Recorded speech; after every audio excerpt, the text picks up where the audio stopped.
Hello and welcome to Colors of the Dark podcast. I'm your co-host Rebekah McKendry, and with me is Elric. Kane, we are back from summer break. How are you doing, So Kane? many miles between us. Oh my gosh, yeah. I went all the way across the country and back. I stopped some amazing horror adventures. I'm actually drinking tea from my Roswell, New Mexico coffee cup right now. Ended up there. I went to Tombstone, Arizona, which was really cool. New Orleans, which was great, horror vibes. Disney World, did the Disney World Haunted Mansion before I did some time in Virginia, and I'll talk about what I did there in a bit. But yeah, and you were almost all the way across the country as And then well. I think I caught up because I just went back again to drive another halfway across from Colorado back. So we definitely did some miles. I didn't watch a lot of horror on my break. Didn't get a chance to watch many movies on my break, only a couple things, but caught up once I got back to a lot of the new things. Most importantly, we caught up together to see the first kind of big release. I think I felt like first big release of summer that we were excited to see, and that is Max Triple Scene. Maxxxine. Yeah, we saw this at the Vista Theater here in LA last Friday night, which is a joy. Quentin Tarantino bought the Vista, and they've done a lot to kind of make it really nice to kind of give it a strong retro feel, like playing trailers beforehand. They up the ante on the concession stand, which is always nice. And it's on 35 And millimeter film. So by yeah, forcing studios to make a print, that's the only way these prints would exist. So by doing that, he creates gets these prints made basically, which is pretty rad. And this film, especially, it helped. I think this yes. film really made sense on film. Definitely. This one obviously lends itself to being on 35 millimeter. I am still mixed on this movie. I gotta say, like, Pearl is still the best of the trilogy for me. This one, I feel like I should be the biggest Maxine fan just because it is talking about 80s sleaze. Like, this is one of the subgenres that I hold near and dear. The first two-thirds of the movie, I loved, but the last third lost me a bit. And so I'm still 5 days later, kind of going through it in my head, revisiting, the parts that I liked and where it went a little south for me. Yeah, we talked about it a little bit. Yeah, So I think you definitely pointed out right when it ended, like the Mia Goth character. She is in control of her narrative in the first two movies, very much so. She mhm. will only get the life she deserves, as she is quoted as saying in this. And it feels like they start the character in that place and maybe take her to a place that suffers. I felt like the third act suffered what sometimes feels like a first draft. It felt a bit first drafty in that jumping straight to a conclusion that kind of came out of nowhere. And without giving spoil, we won't get into spoilers on that. That took me out of it, but there were so many scenes that I really enjoyed. I did enjoy the world that he's setting it in, and I think it was a great natural evolution. But he also was. This one's a little harder because Pearl had the advantage of not being a direct sequel. It's a prequel, and it's set much further. There's so much Mhm. time between those two movies that they can complement each other very nicely. X is my favorite of the two, but like I like both in the same way that you like Pearl. This one, it's a direct sequel, and it sometimes makes calls to that I definitely didn't necessarily need. But what I thought was really interesting, we saw it with a very young crowd.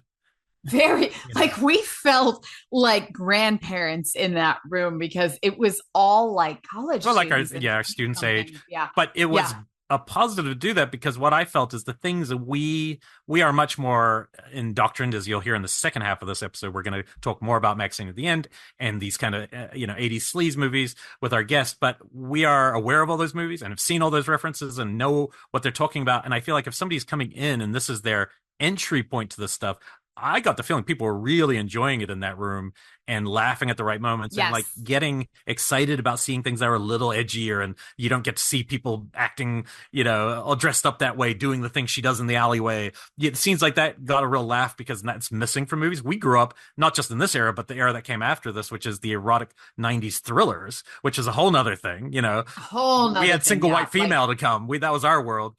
yeah, I didn't discover the sleazy 80s till I was in Yeah. college looking back at them retrospectively. So yeah, like, we were the erotic 90s generation, and that was like crazy. But the other thing that I really noticed that differed from the other two is both X and Maxine are basically single location movies. Yeah. Like, they are entirely focused on that farm and the farmhouse and the barn that they're shooting the porn in. And even when we get to Pearl, it ventures into town enough to go to an audition at a church and the movie theater. But otherwise, it's also still that single location movie. This one, massive, Yeah. like constant changes, constantly feeling the outside world. Whereas with both those movies, I feel like they had casts of less than 10. This huge.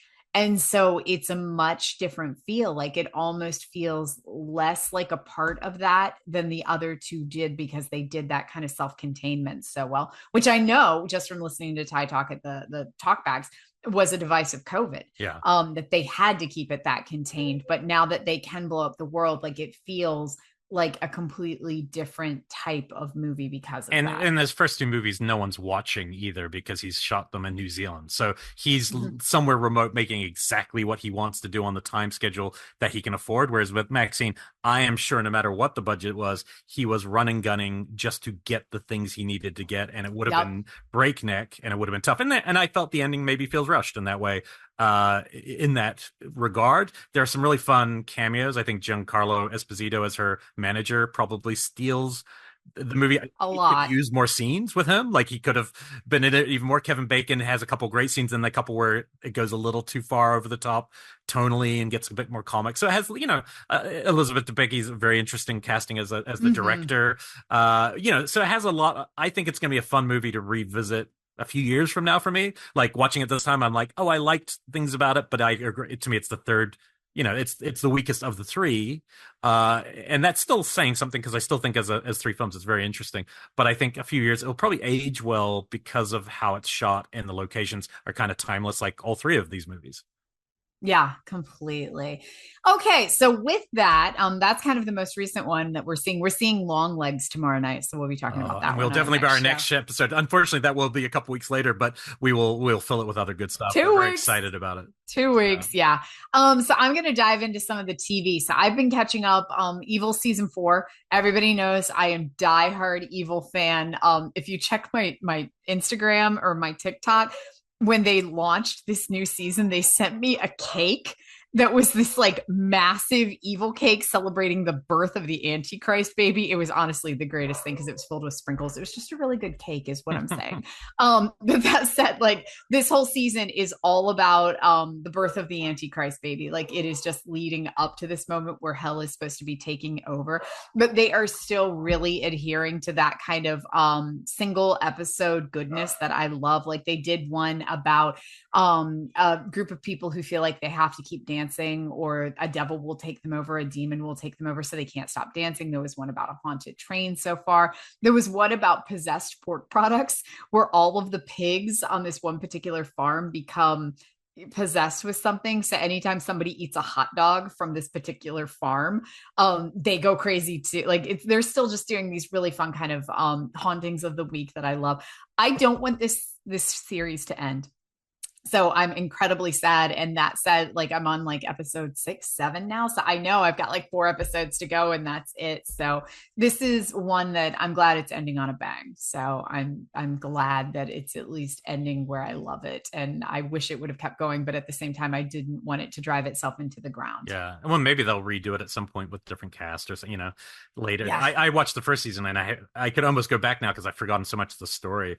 And I need to watch more of it. It didn't stop because I didn't like it either. I remember just kind of losing it or losing this. One of the problems of the modern era, I feel like you're watching a show and then you lose that device, that streaming service. And now you're like, oh, I've lost it forever. Whereas in the old days, you couldn't run away from a show. It would follow you to every channel. It's like, I have to get myself in. Like I have not seen the new season of Outer Range yet. And then finding out that they didn't renew it for a 3rd season has made it hard for me to get into this season, which absolutely sucks because I loved the first season. Yeah, but my friend was the DP of the first season. He didn't get picked for the second. So I'm like, I'm not going to even bother. Oh, burn. I won't even bother. But yeah, it is. When you find out something is canceled, and the story won't be, there's probably not a worse feeling. The biggest one for me was obviously Twin Peaks was rushed in that way, but Carnival, which I loved. With the second season, when they were told, oh, this is being canceled, they had to like bust ass to try to make the story make sense. It was still cool, but you could feel it at the end that they were just trying to tie these loose ends together.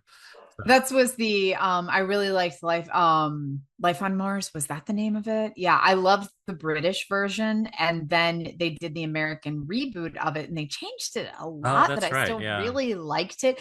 I loved the British Yeah. one so much, but it ran for, well, what was a really long time in Britain. I mean, I think it had like 12 episodes, which was Mhm. like forever. But when they did the American one, they did, I think it was a season and then said that they had to wrap it up. And I was so, Pushing Daisies did the same thing where it was suddenly just like, it just dropped threads and I was like, oh, this is just killing me. So we could do an entire show on TV shows that have been canceled early that I never got closure It's on. It haunts me. it's the real reason America broke away from England in the back of the day is because England would only do like 4 episode seasons, and America's like, hell no! What is this bizarre number? 4 episodes? We want 12. I love Faulty 22. Towers ran for Yeah. like 5 years and there's like 12 episodes But if you total. asked me and didn't tell me that, I would be like, I think it was on for like 25 years. Like 25 as a years, kid, that's how it totally. felt. Like as a Yeah. kid, it was like always new Faulty Towers, Young Ones. All these shows felt eternal, but you're right. There was very little of it. Yeah. A couple of quickies. I don't think you've seen, I know you're planning on maybe going to see Quiet Place Day One. I didn't because we had I found a That's kitten right. in my yard and that kind of co-opted my evening. So I didn't get to leave the house as we were trying to figure out what the hell to do with the So kitten we this is a found. movie where it has nothing to do with the trailer. I just had zero interest at all. Like there was no way I was going to go to it anymore. So the trailers like look good. It wasn't that I think I didn't particularly like the second one, and I was just like I don't care anymore. It's a prequel. I just didn't care. And then a friend of mine said, "A, it's getting good reviews," but B pointed out to me who directed it, which I was unaware of, and that is Michael Sarnowski, who directed my Yep. favorite film of a couple years ago, Pig. So now I'm like, okay, well, of course I'll check it out to see what he does with it. And he did something really, really special with this. Like, this is one of the best made movies I've seen this year. Lupita Nyong'o is a woman who's going through cancer treatment and is basically in a hospice, which is upsetting. Everyone else in there is really old and she's not. And Alex Wolff, who I really like now, he's becoming one of my favorite young actors. He's the son in Hereditary. He's Mm-hmm. in Pig as well. He's like the guy with Cage. He's in this and he's like a guy who works there and they're kind of buddies and he's like, let's go to the city. And she has a little cat and it's quite a sad opening to a movie, to be honest. And they go into the city and they see a show and then it hits. This massive alien invasion comes. And what's cool about the aliens are my least interesting thing about this movie, and not because of him, but because by this point I don't find them that interesting, and maybe they don't benefit by the fact that Stranger Things look similar, and this kind of flower mouth open thing. It's just whatever. But what they do brilliantly in this movie is they show them working together because there's a big group of them, unlike the other movies where you only see a couple of them. There's tons, and you're seeing the actual invasion, and the city's just being rampaged. That stuff from there on, from about like 20 minutes in, it's like watching a nearly silent movie for the next hour and a half, where basically Lupita meets this other guy played by the guy from Stranger Things who played the guitar in As a Wild in the last Stranger Things, Mm-hmm. Joseph Quinn. He's kind of having a moment now, and he's a guy who's just kind of lost, and he comes up from the subway and doesn't. And the two of them, wordlessly most of it, have to just try to work together because she has, I won't say what it is, but she's trying to get across town for a specific reason. We know she's on limited time anyway, her actual life, regardless of this. And it becomes infused with a ton of emotion. It's a very emotional movie for a franchise's third film slash prequel. And the filmmaking and the acting and everything where the aliens weren't on is like honestly kind of A plus, Wow. which is shocking that because this is a movie I didn't even want to see. When the aliens are attacking things, I'm a little. It's not. He's really smart. What he does, he often keeps it in the background because he doesn't care either that much because he knows we've done it. We've seen them do what they do. There's one scene where it's up close and it's like he switches from the kind of CG to a purely practical kind of, and they're touching it and stuff. And I was like, oh, interesting. Like that looked great. So anyway, I surprisingly recommend this film. I think it's really one of the best made, and it's cool. It made a lot of money. Lupita's fantastic in it. I did not. This is definitely me going in like, who cares, and walking out going, okay, that's as good as you possibly could be hired to direct a movie. That's a great example of what picking somebody against the grain can do for you, because I think he just adds so much more emotion to what he is trying to get across. I think you'd find it really interesting on a filmmaking So level. Yeah, I wanted to go see this. I wanted to take Marnie and go see Yeah. this because I kept hearing how great it was. You are not the first person to tell me that this is just phenomenal. So it's still playing in theaters right now. So I feel like this is the chance. So definitely need to go in and check this one out. And the thing that excites me most about it is that the aliens aren't the focus. And Yeah. that's so weird to say is I love the first Quiet Place. Yeah, I me was too. That's so great. into it. The second one, I got really bored with Yeah. the aliens because they're not changing any. Yeah. There's nothing different happening. It's all the same event. So the idea that they become a back focus of they are, kind of the obstacle, but there's this other plot line. I'm in. I love it. Yeah, no, So I have a good that feeling really that you'll excites dig me. it. Our friend Dick gave it like 5 stars and loved it. So, we know Aw. we're in good. It just it's nice to see movies well made, even if you weren't necessarily like I'm not the perfect target for this as a sequel, and I'm walking out going, man, nailed it. So Yeah. exciting to still see that and be curious to see what good for that director because he made a very small film and then follows it up with showing you can also do something of scale. So I will say, and we talked about this on deep cuts, but because they are newer releases, I'll at least give them a mention here. On the didn't expect it to be as good as it was, Netflix is Under Paris. oh yeah, Um, that's right, we did as cover. far you tell me that there's a direct to VOD shark movie, and immediately I'm still gonna watch that shit because it's a shark movie, but immediately my expectations drop just slightly. And then you tell me that it's got some high concept, like, and they're in the Seine River of Paris, and my expectations, I'm picturing like Sharks in Venice, which I've seen. Again, I will watch any shark movie, but immediately my expectation, okay, now I know what I'm going in. That was a great movie. I really keep looking back at Under Paris, really impressed with everything that went down in that. So we talk about it at length on one of the deep cut episodes that we did during the break, but Oh, really because we're still off when we saw that. You're right. we Yeah, I were. forgot. Yeah. But I had people tweeting at me being like, "What did you think?" So I got to say, I fucking loved it. I absolutely, it was, there were moments where the CG got wonky, but I didn't even care because of how big and massive it felt and how good the characters were and how big the story felt. It truly felt like a big shark movie, which we don't get a lot of Yeah, right no, now. I liked it, and I don't tend to like mostly anything too CG driven, sharky type things. I tend to not be that interested in. I thought the whole thing was quite compelling, and he's a solid filmmaker. One you talked about right before break, I caught up to, and I just did not work for me at all. Really, was The Watchers, the Shonda Yeah. It's like I was I didn't curious. talk. I watched it while we were on break. I talked about that one on Deep Are Cuts you as sure? I well. thought it was right before. I think it might have been our last episode. No, because I saw it in Winchester, so I'm Oh, pretty you sure might have. that It's I possible. watched Yeah. that one on break. But Yeah. yeah, but regardless, you watched The Watchers. Yeah. So Oh, I had these. mixed thoughts. Like the first, it was the same thing. The first two thirds I really liked, and as soon as they kind of revealed what was going on, I was like, oh. Yeah, the So aesthetic yeah, and the setup is fine. Like, Dakota Fanning's in Ireland for some reason. I never fully even understood why she was there and working in a pet store and she has to take this pet somewhere and she drives through the forest. All of that's cool. Then Georgina Campbell, who's great. I'm gonna call out this sounds really bad. I'm gonna kind of call out her agent. Georgina Campbell's so good. She was the lead of Barbarian, and I've seen her in a couple films lately where she's like the side character, and I'm like, shouldn't happen. This person's too good to be a side character. Even in this movie, she's being like, she's great, but she's almost wasted because she's so good. Anyway, that's just my rant to people who should be getting all the big roles. And Alwyn Foray, but say that Irish, who is the older woman that we've seen in everything from the new version of Texas Chainsaw. She was the mom. Mhm. She was in Mandy. Mandy. And then the other good film I saw this year, I talked about it really recently, the one about All You Need Is Death. That one I talked Mhm. about recently. She's like the main focus. She's really interesting. She's the woman who seems to know the most of what's going on when they get trapped, stranded in this forest inside this box that they can go to a window and people can watch them. Super compelling idea, which is also what the trailer is.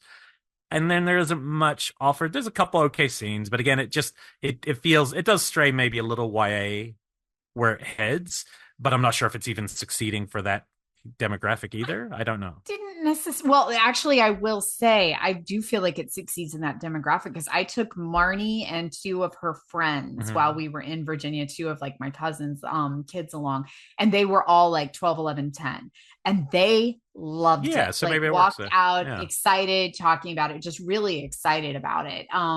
But yeah, I walked out again. It was really well directed. I found the acting to be really compelling. I thought that the setting, the setups, the aesthetics were all nice. It was just kind of, I felt like the script didn't land the Yeah. last part. Yeah. And it felt like it kept going. Like I felt like there was an ending. And then it had this weird, like tacked on additional half an hour where I was like, I felt like we already ended this movie. Why am I still in this? Return of the King style. I always say there's Yeah. like 5 endings. We keep going. Yeah. Yeah. Yeah. So that was definitely a mixed one for me. But again, the first 2/3, I really appreciated it. And I was in. If you'd asked me at the midway point, I would have been like, this is great. So okay. So I'm gonna take us to Joko Anwar's Nightmares and Daydreams. This is a TV show that just kind of popped up without fanfare on Netflix.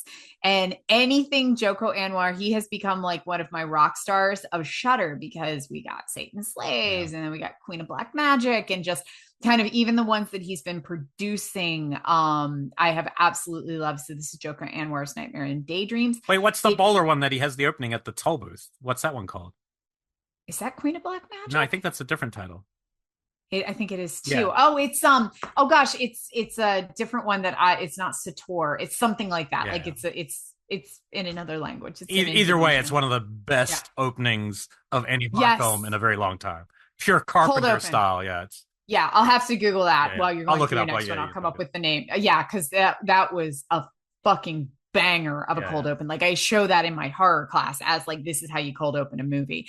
So he very unceremoniously, this anthology TV show produced by him just appears on Netflix, and it is called Impetigore is the one that we were trying to remember. That is not the name of the TV show. That is the other Joko Anwar project that is on Shudder. That is again just a fucking phenomenal movie. Like all of the ones he's put up there, even the ones that he's produced. Yeah, I'm like, this is great. So Joko Anwar's Nightmares and Daydreams comes to Netflix. It is dubbed. It is all Southeast Asian, Indonesian concepts, stories, filmmakers, but it is all dubbed. And they're all very different. It's 7 episodes. It's an anthology. And it's very much kind of just a Black Mirror of horror. And so each one of the stories is drastically different. There's no connective tissue. They're just all kind of weird, fucked up horror stories. That said, they're great. I have been really enjoying this. I'm only on episode 4. I just finished the 4th one of the 7, and I can't wait to get back in. A lot of them are really grounded in Southeast Asian cultures and beliefs and kind of the mythology of it. So I don't know how that is hitting nationwide. But that said, I have loved it. The very first episode is that one I felt like was pretty ubiquitous. Like that one was really a global scare because it was about a man whose mother, her dementia and kind of her ability to take care of herself progresses to such a point that he puts her into a nursing home.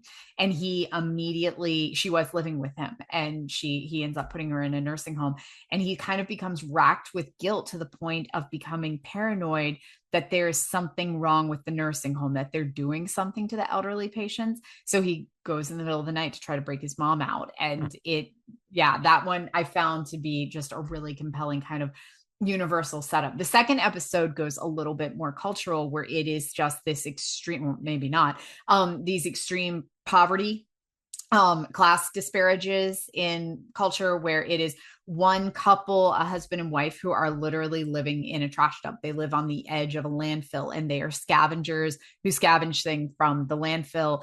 And they are looking at this one friend of theirs who had just adopted this kid and become incredibly wealthy and then died. And they realize that this kid is cursed, that this kid is actually some type of otherworldly demon, that when you adopt him, he will make you instantly wealthy. But then if something happens, he will kill you. And so they decide to adopt him. Just to see if they can get wealthy, and how they can is there a way that they can cheat the curse? And so that one feels a little bit more grounded culturally in where they are, just because it is that kind of like edge of a landfill and everything. But that said, these all were really great. The 3rd episode was about a writer, and the stuff that she's writing starts becoming real. It's just, they all were just really tight stories so far. So I'm excited to keep going on this. So yeah, this is just a treat, Netflix. I was glad to see this pop up. That is Joko Anwar's Nightmares and Daydreams. And I wouldn't even know it existed if you hadn't brought it up, because I did not know there was a show. I have been proselytizing this thing all week, and I'm talking diehard horror fans are, wait, Joko Anwar has a TV show? And I'm like, fuck yes, he does. It's great. I got a couple. I'll try to go through a couple of these quick. the one from Norway, which I hadn't seen many horror films from Norway. Handling the Undead, by Thea Hifsendal. This is a new I release. haven't even heard of this This, I one. think Where the is this? Brooklyn Horror Festival and a couple other festivals were doing a screening of it recently, and this is on Amazon, or I don't think it's on Shudder yet. Maybe it's headed there. It is set on a hot day in Oslo, and it's three different stories, three different family units. One is a wife who, a young kind of cool girl who's lost her son recently, and her dad who have been mourning. When you meet them, you don't know who they are. Then there's an older woman who's just lost her good friend, maybe wife. I couldn't, or maybe a sister. I wasn't quite sure, but like was mourning an elderly friend. And then one is a mother who you do meet. She goes out and says bye to her family and her husband, and she dies in a car crash. All three of these people's loved ones come back from the dead, literally like zombie style out of the ground. You don't know why they've come back. They don't tell other people. They hide them and try to clean them up and and so you're watching the process, beautifully made.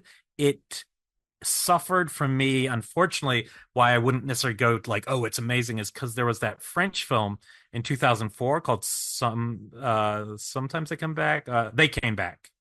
That Mhm. was so effective. Like, it basically Yeah. was a French town, and the dead just came back to life, and people had to figure out how to readjust in life.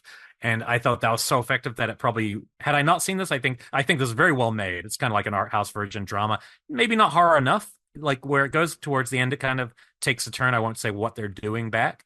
One thing, the reason I push play, the actress who played the one whose son came back is Renata Rensby, and her name might not mean anything, but she's definitely kind of tearing up the leading actress kind of roles right now. She was The Worst Person in the World, that film that won Best Foreign a couple years ago, and she's right Mhm. now in the Jake Gyllenhaal TV show Presumed Innocent on Apple, which is my obsession at the moment. Like, I was dying to watch the next episode while I was away. Couldn't get home quick enough to. I am so in this, because I think it's gonna have a different twist than the movie with Harrison Ford did. In the movie with Harrison Ford, it was a big deal because he's a lawyer who's accused of killing his legal partner, who he's having an affair with, and you are on his side, and at the end he's freaking guilty. That's what Presumed Innocent, the book and the movie, were. I don't know if that's where this show is going, and Jake Gyllenhaal, but it's really addictive material, because it's very salacious, very sexual. I think it's very fun, but she's in that too, so she's doing really good. Interesting movie. I don't, like I said, it doesn't do anything wrong. I think for me, having seen something like They Came Back, it was a bit too familiar. But that's called Handling the Undead. There's Nice. another. Let me do one more quick one, just because then I'll let you go, and then I have one last one, a high rec. This was really fun. I think you would like this one. This one's called. This is. I think I was telling you. This is the movie. I thought The Menu. When I saw the trailer of The Menu, I was 100% sure it was going to go in this direction, and I wasn't right. And The Menu's a great movie. This is a new film by the guy who made Perfect Host way back, Nicholas Tomnoy. What You Wish For. It's on Amazon right now. And speaking of Carnival, that we're talking about, the TV show Carnival, the star of Carnival, Nick Stahl, who Oh, I've been a nice. big fan of for a long time. Obviously, he had his personal problems with addiction for a while and kind of dropped out, and looks a bit more worn as an actor because of it. And I think it's he's still really great. He is a down on his luck chef who has a gambling issue. He's escaping, and it's kind of like Influencer meets Menu, and because it's set on a like Tahitian or some cultural island. I can't even remember where it's set actually. In the middle of nowhere, this beautiful house. He goes and he's seeing a buddy he hasn't seen in 20 years. Another guy who's a high-end chef who gets flown around the world to do very high-end dinner parties at remote locations where he's only there for a few days and is being paid like $1 million or something. And so Hmm. Nick Stahl's like, how do you get that gig? I'm in the hotel, I work cook in a hotel in Cleveland or something. And so he's kind of, him and his buddy are hanging out. They meet a girl, and then a twist happens early on that forces our Nick Stahl character to take the place of his friend for this upcoming dinner party, and he has no clue what it's going to be. I will not spoil it, but if you're have half a brain and have ever seen a horror film, you will be like me. You'll know where you think it's going, and it's kind of going there in terms of what they might be eating. They keep talking about, did you look for the produce when you got to the town? And it goes dark, and it goes all the way with the concept, and that's what I really appreciated. It's not as good as The Menu, but it goes in what I thought The Menu was going to be about.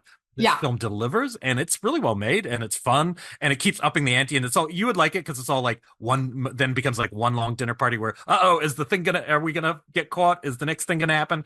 I think you would enjoy the upping the ante. But this was a fun movie. What You Wish For, I think I just rented it on Amazon. It's $6.99 on Amazon. I just put it on my I queue. think you'd have fun with this one. Okay.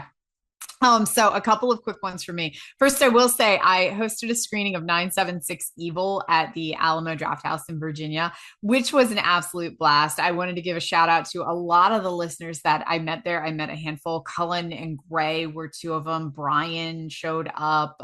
It was just Faye. Thank you so much for letting me do it to begin with. It was just a really good time. So you can hear about 976 Evil over on our Deep Cuts episode. Or you could just come to Montreal and see us in person doing a live show. Yeah, you could just hang out with us there, and you can check out another live show with us. The last film I will talk about is The Devil's Bath.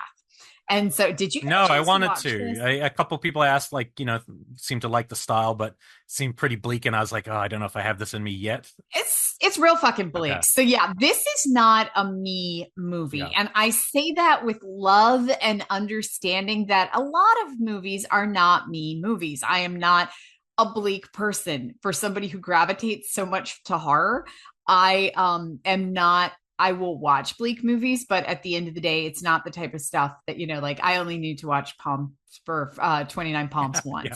I'm in the twice category. That's where the difference between you and me. I'll see it twice. You'll see it once. Yeah, like any Catherine Breillat film, I will be fascinated. I will watch it once. Dogtooth, I've watched once. I would kind of put Devil's Bath a bit into this category, although what tantalized me enough to watch it, because if somebody was just like, it's a real fucking bleak movie, I probably would not have put it on the top of my list. But what really kind of lit me aflame to see it so quick was that I kept hearing it was the most shocking film ever made, most shocking movie of the year. And as soon as somebody says that, this little like 16-year-old Gen X girl inside me goes, well, we'll see about that. And then immediately I'm like, I have to fucking watch it because somebody has said it's too extreme. So I had to watch it because of that. So that was kind of what brought me into it.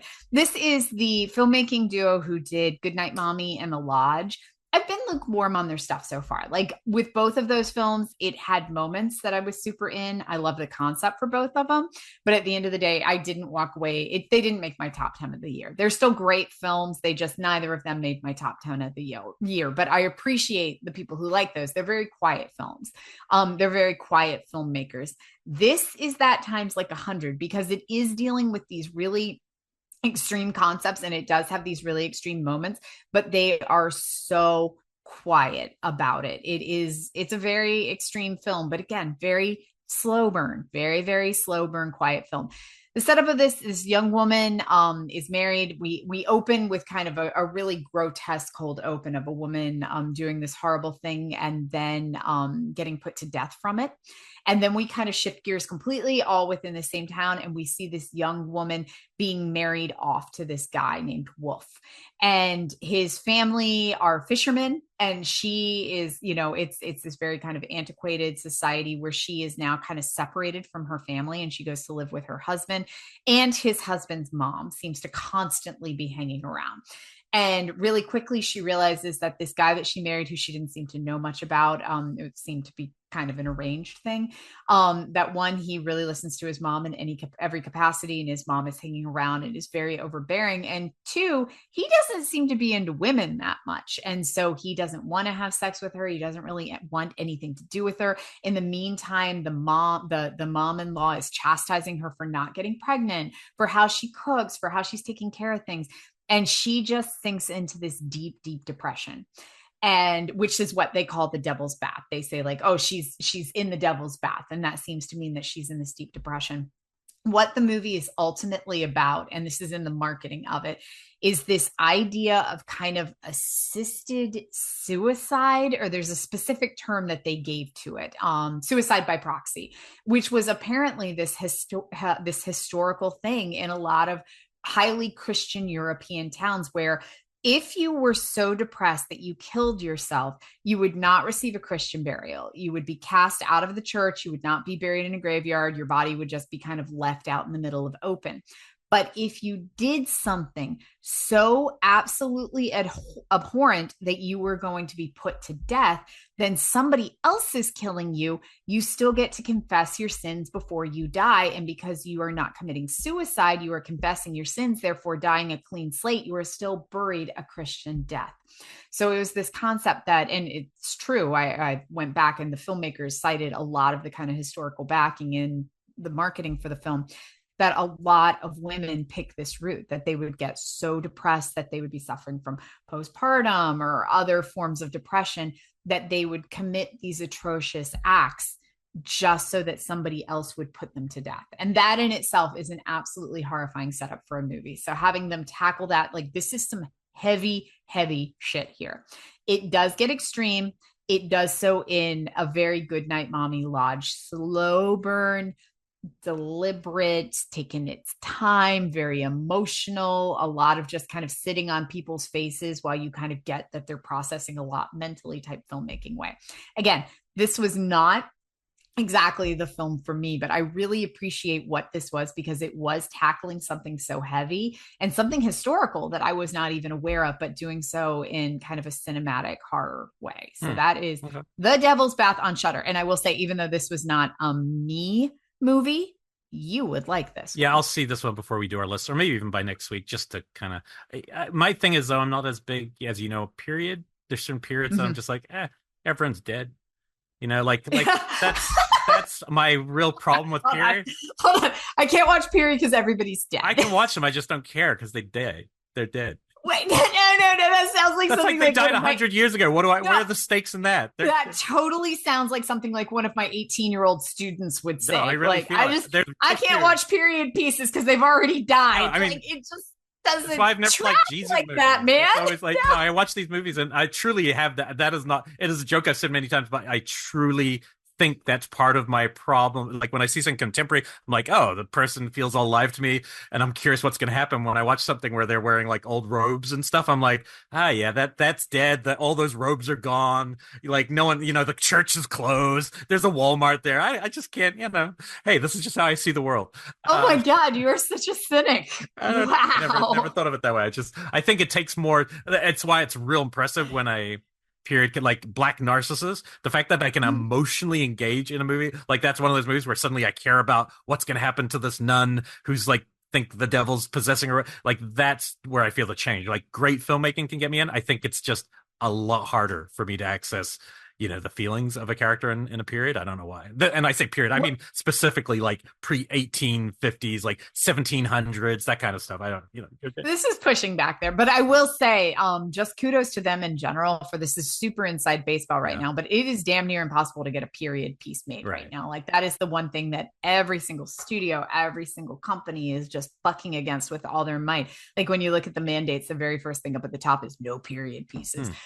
So seeing one get made, I'm like, it takes the Lodge and Goodnight Mommy, or like Eggers, Eggers is obviously they're gonna be like, yeah, fine, Nosferatu, do whatever you want. And he's obsessed by period in the detail and the costume. So, and being a production designer himself, he brings such a level that I respect his films a lot, and can but even sometimes there's sometimes that bit of I think it's just like a slight layer that you have to overcome when you're showing a movie like that. Sometimes, at least for me. I will watch it though, but I have the same problems with his other two. I didn't. Neither of them work. They work on a film style level, but not on. I don't care. Like Goodnight Mommy. By the end, I'm like, okay, twist kind of undoes it, and then the Lodge was just kind of had almost too much going on. Okay, so one of the best things I've seen this year, saving it to the end. I'm not gonna say almost anything because it's a couple weeks. It's actually still embargoed, but I did write to them saying, but if I like it, can I say I like it? Otherwise it's gonna be 2 weeks. And they were like, yes. So I watched it late last night, and this is the new film by the director who made one of my favorites of a couple years ago, Caveat. He's an Irish filmmaker, Damien McCarthy, and his new film I had heard maybe coming out of Fantastic Fest or one of the film festivals last year. Oddity is the name of the film. Knew nothing about it at all. Push play. This is I like to think of this now as kind of this year's Terrified.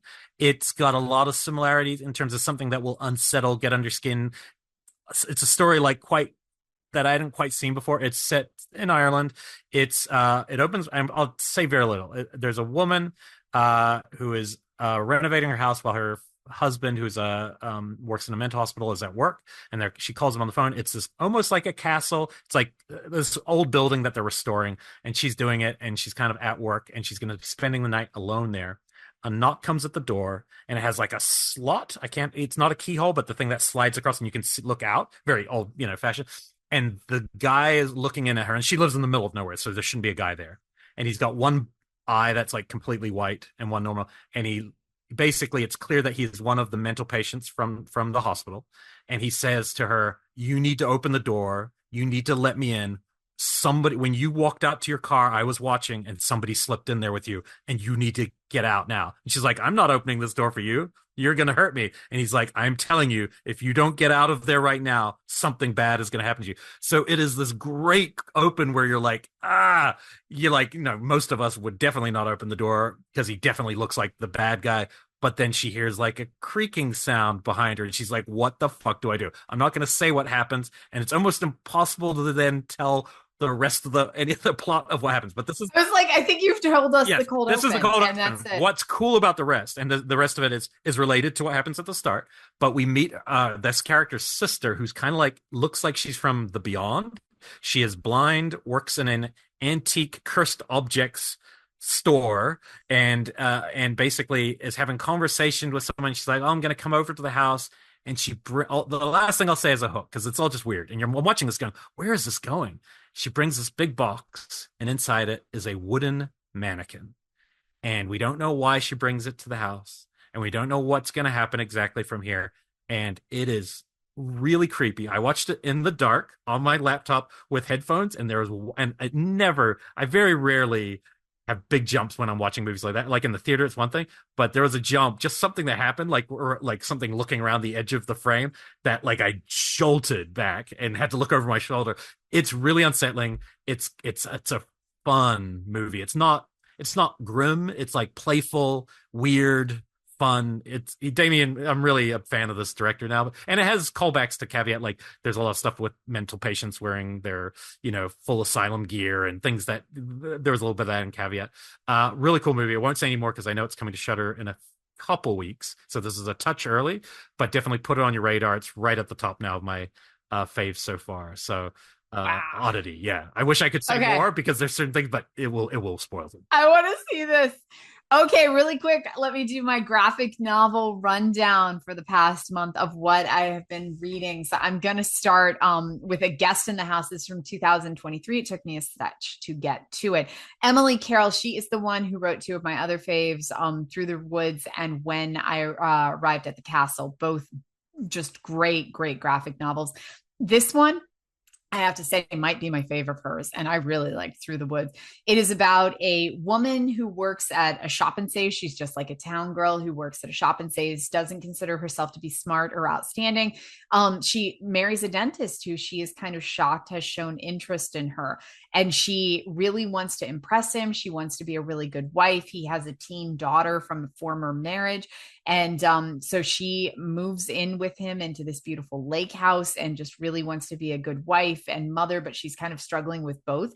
And the biggest thing that she's kind of living in her husband's shadow, because he's this big successful dentist, but additionally she's living in the shadow of his prior wife who died. And I will take you up to this very quickly. She starts feeling that his prior wife's presence is still there, and you don't know whether it's kind of a mental illness thing or like a supernatural thing. This was great, and I really liked where this one went. Beautiful art too. Emily Carroll across the board is just amazing. That was A Guest in the House. Just absolutely beautiful and poetic.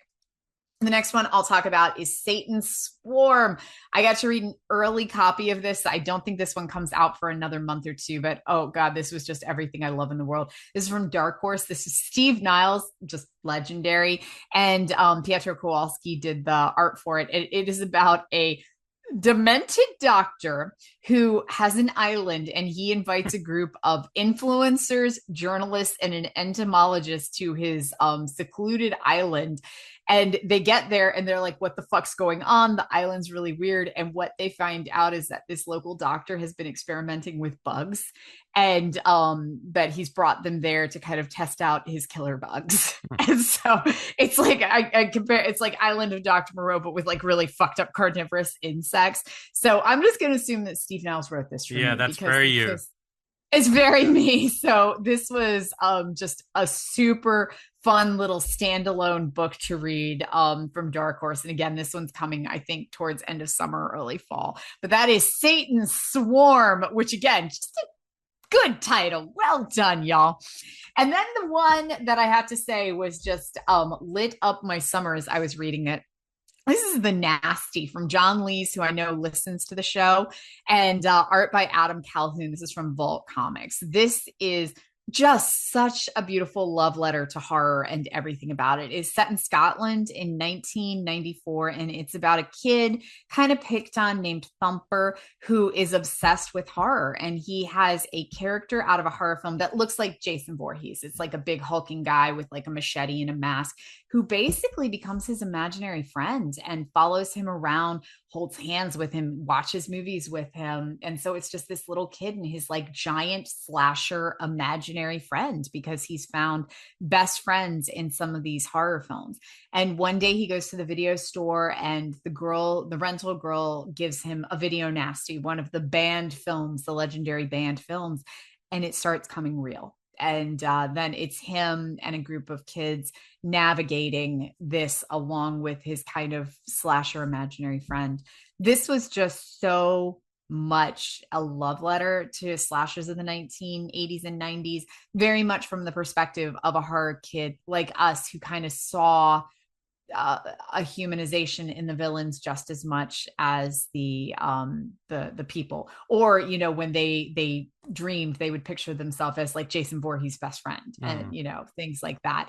So or like, what if Chucky was my best friend and totally on my side? Like, it very much felt like me at that stage. So The Nasty from John Lees, Vault Comics. This was just, I loved this one so much. So with that, let's move into our Nightflight pick of the week. We haven't done these in a while, and I'm super excited to be doing one tonight. Nightflight is one of my absolute favorite streaming services. So anytime that they send us over a Nightflight pick of the week, and I get to pick kind of my favorite film streaming on the platform that week, it's a joy. So this week, for my Nightflight pick of the week, I have selected Liquid Sky from 1982. And this is totally going to go into what we are about to talk about in the second part of this show, which is sleazy 80s horror films. Liquid Sky definitely defines sleazy 80s horror films. Elric, have you seen Liquid Sky? Oh, yeah. I worked briefly with the cinematographer of it. And he was somebody we were working with at school. He's a Russian cinematographer, Nuri Yelman, I think. Really interesting, wild, looks like an Andy Warhol horror sci-fi movie, basically. It is everything that I love about Sleazy New York, because it's what you said. It's like an artistic film. It feels like it's got this strong just art edge to it, but at the same time, so goddamn sleazy.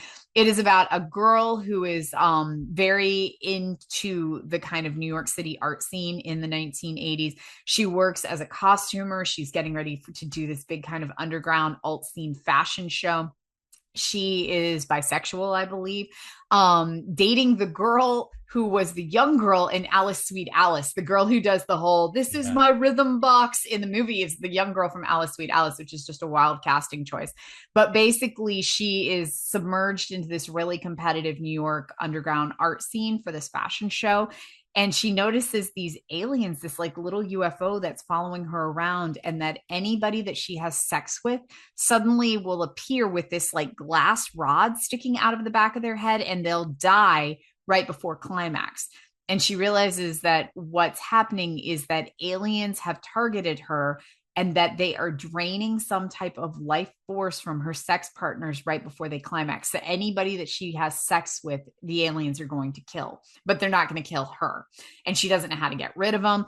And so it's kind of like a silly concept, but it's handled really seriously, at least that part. There's other parts of the movie that are very much comedic, but the whole kind of killings and the sex, and there's rapes involved too. That stuff is handled dead seriously, all inside of this kind of weird New York art scene. This one was incredibly hard to find for a really, really long time. Like when I first discovered this in college, I know it was on like a 9th generation bootleg VHS tape. So the fact that this is now streaming somewhere is wonderful. So you can watch this on Nightflight right now. I believe there is even a special feature somewhere on the Nightflight app where it is an interview, a recent interview with one of the Nightflight founders and the director of it, Slava Zuckerman. So yeah, Nightflight has always been a rite of passage, a trip to counterculture discovery, old and new. The iconic 80s series is back as Nightflight Plus, a streaming service available on all major devices, including Roku, Apple TV, Amazon Fire TV, mobile devices like iOS and Android, Chromecast, and AirPlay. It's also available there. With an all-access membership to Nightflight Plus, explore the exclusive home of original episodes of Nightflight, plus hundreds of music documentaries, horror films, cult classics, and a lot more lost TV treasures. Are you a pop culture obsessed weirdo? Try Nightflight, says the New York Times. The promo this week that we're offering, Nightflight and Fangoria have partnered up for an exclusive bundle. For just $79.99, you can get a full year of both Fangoria and Nightflight Plus. So you're getting your full year subscription to Fangoria and a full year of Nightflight for just $79.99. Head on over to fangoria.com/Nightflight to take advantage of this limited time offer.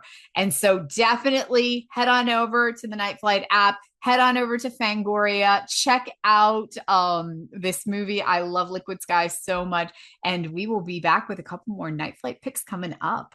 Okay, so with that, let's hear a word from another one of our sponsors, and then let's talk about some more sleazy 80s films. Tonight's episode is brought to you by Severn Films. The Severn Summer Sale is now live with 10 titles guaranteed to bring the heat. The North American UHD premiere of Dario Argento's opera, 5-disc collection with 2 restored versions, 12 hours of special features, soundtrack, CD, and more. One of his most beautiful movies, and definitely, I think, his best later movie. Also, the worldwide 4K premiere of Joe D'Amato's 2020 Texas Gladiators, a 3-disc set with a CD soundtrack. I have never seen that one. Burt E. Gordon, Mr. Biggs, The Mad Balmer, now uncut and scanned in 4K. That movie's amazing. A really crazy exploitation film. The worldwide disc premiere of The Mummy and the Curse of the Jackals. The first official North American disc release of A Dog Called Vengeance.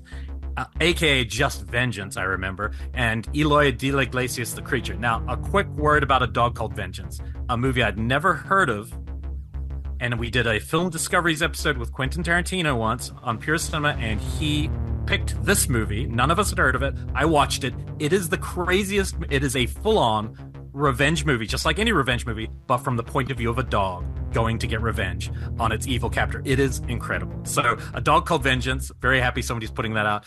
And then Dario Argento's Deep Cuts, a 4-disc collection with 10 hours from his RAI TV shows. I've seen a couple of these back in terrible quality back in the day, and they're very interesting, kind of like, murder mystery type movies, but a couple of them I haven't seen. Plus 3 more awesome titles, 4 cool bundles, new merch, and more, including a last horror film, Slipcase, and You've Got to See to Believe.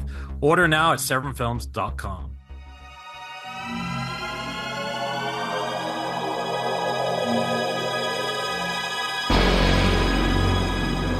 Welcome back. We are super excited to invite on tonight's guest, who we've been meaning to have on for like ever. He's a good friend of the show, editor-in-chief of Fangoria magazine. Phil Nobile, how are you doing tonight?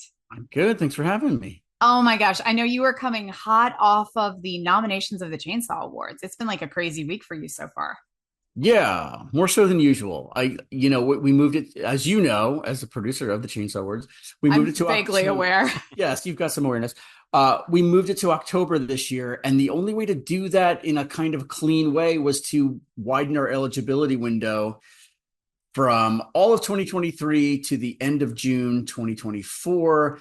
Because otherwise we're in October celebrating movies that were at best 10 months ago. And I felt like we couldn't really do that. Yeah. And so it's an 18-month window of eligibility, which wreaked havoc on the nominations, I think. But How does the nominations happen? Because I know like a bunch of us were, there's a lot of us on the nominating committee, but some years we are and some years we aren't. How did people always ask, like, how do we determine, what 5 films are up for that? What is the nomination process? Well, first I look at my shit list, and then whoever's on the shit list is blacked off. No, for years and years, it was like Fango editors doing the nominations, and I felt like that had gotten stale. I felt like a true representation of what the crowd wants to celebrate could only happen if we had a really wide nominating body to choose from. So last year's when I started this, and we did it again this year,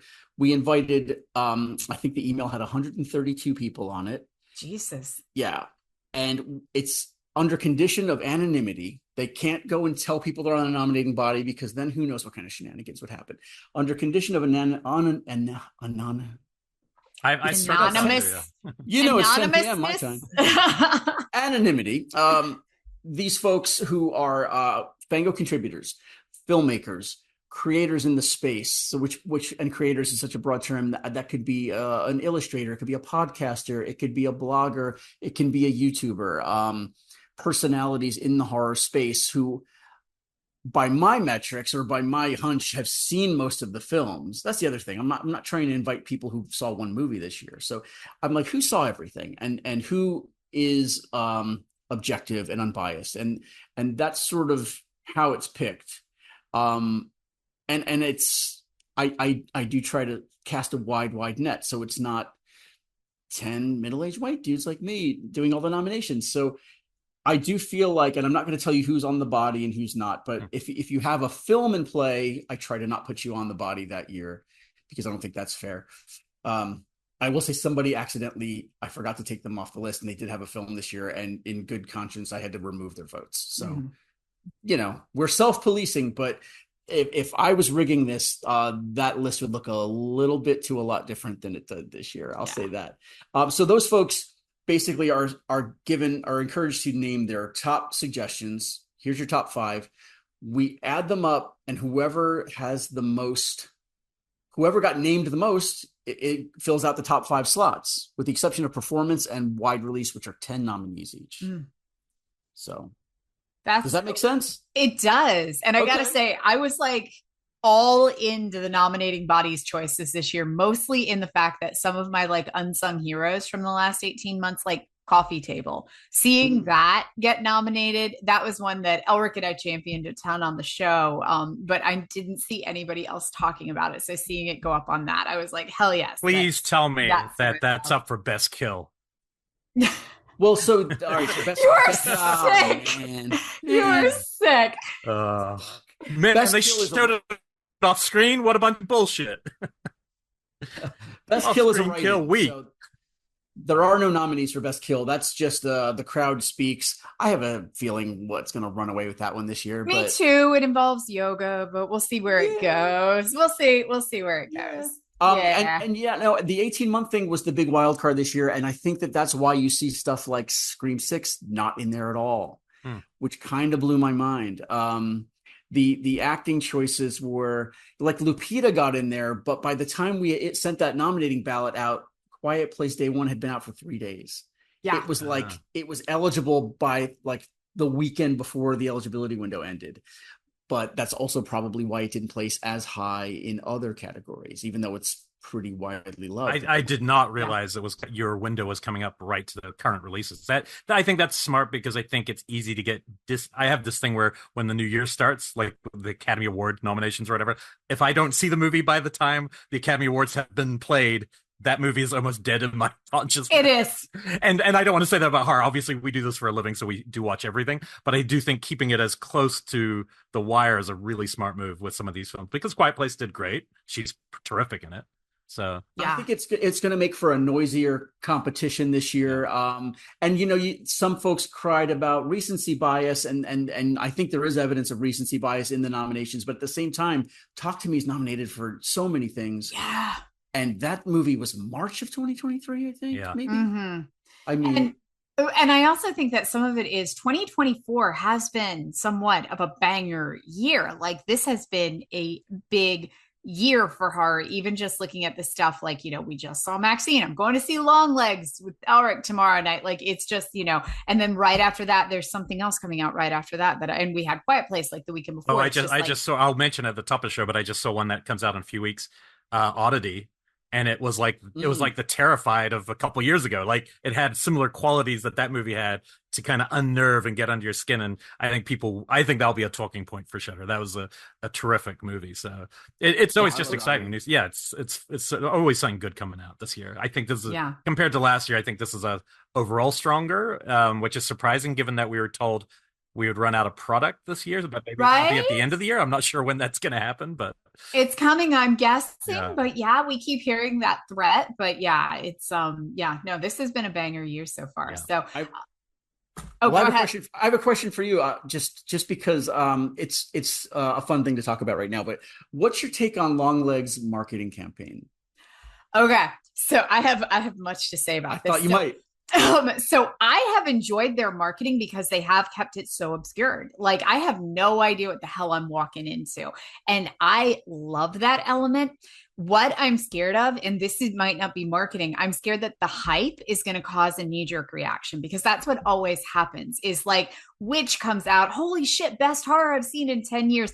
And then the next grouping of people who will see it post that type of marketing coverage will hate it because they walk in with that expectation. So when I'm seeing coverage of Longlegs say things like, oh my God, this is just as good as Silence of the Lambs, I'm like, the next group of people who go in and see it are going to fucking despise it because of that.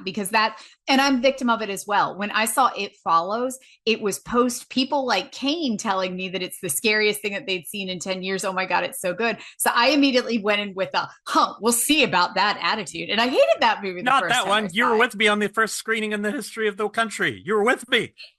And I didn't like it then. You didn't like it, but you were sitting next to me. I didn't like, now I remember that one in particular. I didn't like his Q&A because he was one of those people when people in the audience would say, well, what does it mean when this happened? His response was, well, what do you think it means? And I was like, fuck that shit, man. It's the David Lynch school. It's the right answer. It is the correct answer. That's not the right answer. That's like, he also had the great line where it's like, it's surprisingly hard to find a giant in Detroit. And I thought that was great. Where he's just like, but that said, I feel like with It Follows, with Witch, with a lot of these films where we reach this kind of like superlative level of hype, that the next grouping of people who go in are going to think lesser of it because of that. So that's kind of my take on the marketing right now. I like what they're doing with the trailers because like I'm excited for tomorrow night because I know fuck all about this movie. But those superlatives freak me out. I didn't watch. I saw the start of the first one, and I've just started to stray when I can away from the movies I'm real excited about. I just stay away, but I can tell what Neon's doing is, to me, really smart, because you have to do something counter to what everything else is. And I also think he makes weird, dark movies, and so I think you're right about the hype. Hype's a little different. The marketing is one thing. The early screenings definitely created hype, and we'll see. That's out of our anyone's control, out of Neon's control in that sense, I think. But I like it. Reminds me of the old kind of ads, like where they'd have nothing to do with the movie. It'd just be like Suspiria, where it's just the skeleton turning around, or It's Alive, it's just a basket with a baby in it. It's like no footage from the movie. I love that marketing technique, because the last thing I want to see is all the key moments, obviously. That It's Alive teaser fucked my shit up when I was a kid. I remember seeing that, and it's just the basket, and then it turns around, there's like this claw sticking out of the other side, and that messed me up so bad. So it's effective to kind of keep us in the dark for everything. So I like walking in not knowing anything. Harking back to the coffee table that I was just talking about, that's one that I walked into knowing nothing, and it honestly was so effective because of that. So, and some people are mad, like we talk about the show's called Colors of the Dark. So I think part of and I think Fango does the same, it's a broad spectrum of what we consider horror, what we discuss in horror. But I do think I heard from some people like, oh my God, I'm so glad you put it on my radar. And I definitely heard from some people who are like, why did you guys talk about this movie? This isn't horror. What is this? This may be, and I get it. It's provocative. And sometimes, we talk about movies that push buttons, Oh, on the coffee table, I want to give a quick shout out to Amber T, one of our writers, because she wrote 3 pages on the coffee table in Fango without telling anybody what that movie was about. So hard. And that's really hard to do. Really hard to do. We could hardly do it for like a minute. It was. I know. Elric and I definitely have spoiler problems Yeah. and we really try to watch ourselves, but we get so excited when we talk that sometimes it just kind of comes out because we forget that we're podcasting. It just becomes us talking about the movie like we would do if we're just having coffee. And then suddenly we're like, oh God, I remember that scene. And then we're like, fuck. You need a bleep button, like a delay switch where you bleep yourself like on Howard Stern. We have to self-edit a lot. Sounds like you're going for a position like we need an editor. So maybe a live. We need an editor. No, not me. Come on, every episode at 10 p.m. Sir? You push a button. Oh, if I could just ride the kill switch, if I could just ride the bleep. Yeah, you could do that. Yeah. That's all you have to do. You just hang out. Okay. Before we have a topic for tonight, which is sleazy 80s, which is honestly like one of my favorite topics to discuss. But before we get into that, I want to ask Phil, because I don't know your backstory. I do not know like your villain backstory. I don't know your origin story. So I have to ask, like, how did you get into horror? Like, what brought you here? And I know that's like a long, I was a curious child, and that it's a long thing, but kind of like walk me through a little bit of kind of how you got to like the birth movies death, because that's when like your career really got on my radar. Yeah. Okay. Well, I mean, I don't know how early you want to start, but I don't think my story is much different than a lot of other people's, except I'm older, right? So the first movie I ever remember seeing at the drive-in, the Route 35 drive-in in Hazlitt, New Jersey, is The Exorcist. Now, The Exorcist opened in Christmas, so I know I didn't watch it that early, but the movies back then played forever. So I'm assuming summer of 74 was the first movie I saw, The Exorcist. And like there are two moments from The Exorcist when I watch it now, it's so strange to experience, and I won't bore you with the details, but when I watch those scenes, I remember watching them through the windshield of the car. Just those two shots practically. And that scared the hell out of me. And I had 6 siblings, and wow. Yeah. I had 3 older brothers who subjected me to whatever they felt like, and so horror was used to torment me for most of my single digit years, and it was hard to watch, and I would be afraid. And I would have trouble sleeping. They would wake me up to watch stuff in the middle of the night. And it was, a tumultuous relationship with horror as a child. And this is going to sound so tidy and corny and stupid, but when I was 12 years old, somebody gave me Tom Savini's book about how makeup effects are done. One of my brothers, actually, I shouldn't say somebody. The guy who tormented me also gave me the book that cured me. And from there, Fangoria, right? And what started as a thing to kind of cure me of my terror of horror movies turned into like a passion about craft and about how films got made. So, it's the same old story as everybody else, I think. But I had an interest in film and filmmaking, and I didn't pursue it. Like I didn't move to LA or anything like that. But I did take the skills that I learned in school and whatnot to get a job in production. And my job for 30 years was television production. I would do any kind of TV production that was happening in the Philadelphia area, which would include game shows, home improvement shows, true crime documentaries, commercials for the local newspaper. And it was, that was my job for years and years. And one of those projects was a 2-hour documentary about the making of Halloween for A&E. Oh, nice. In 2010. Yeah. We had them as a client, and they were doing kind of things that didn't interest me, but then they came to us with that pitch, and my boss knew I loved horror and loved movies. That this is perfect for you. And so I spent 2010, I want to say, most of 2010 making that documentary, and met a lot of interesting people in the course of that. Because of that documentary, I'm on the first episode of The Real Housewives of Beverly Hills, because they were starting that show when we were interviewing Kyle Richards. Mm-hmm. And so they filmed me interviewing her. It's a little bit of trivia for you about me. So also one of the people I met on that show was starting Birth Movies Death, which was at the time called Badass Digest. Mm-hmm. So he said, I'm starting a website. I know you love movies. Do you want to write about it? And I said, write about what? And he said, whatever you want. So I helped launch that site, and I stuck around as a editor at large and a freelancer and whatnot. And my writing on that site is what got me hired for Fangoria when Fangoria was resurrected in 2018. And that was 6 years ago. And I've been doing it ever since. And I've been experimenting and trying different things out and trying to, balance the legacy of the brand and honor what came before, but also not be afraid to go to new places. And, there's, I don't always hit a home run there, but if people let me know when I don't. And it's been a fun ride, and I've met so many amazing people who've changed my life from Fango. You're one of them, Rebekah. And we love having you. We love having you as part of the, you're our veteran at this point on the staff. Just and wild.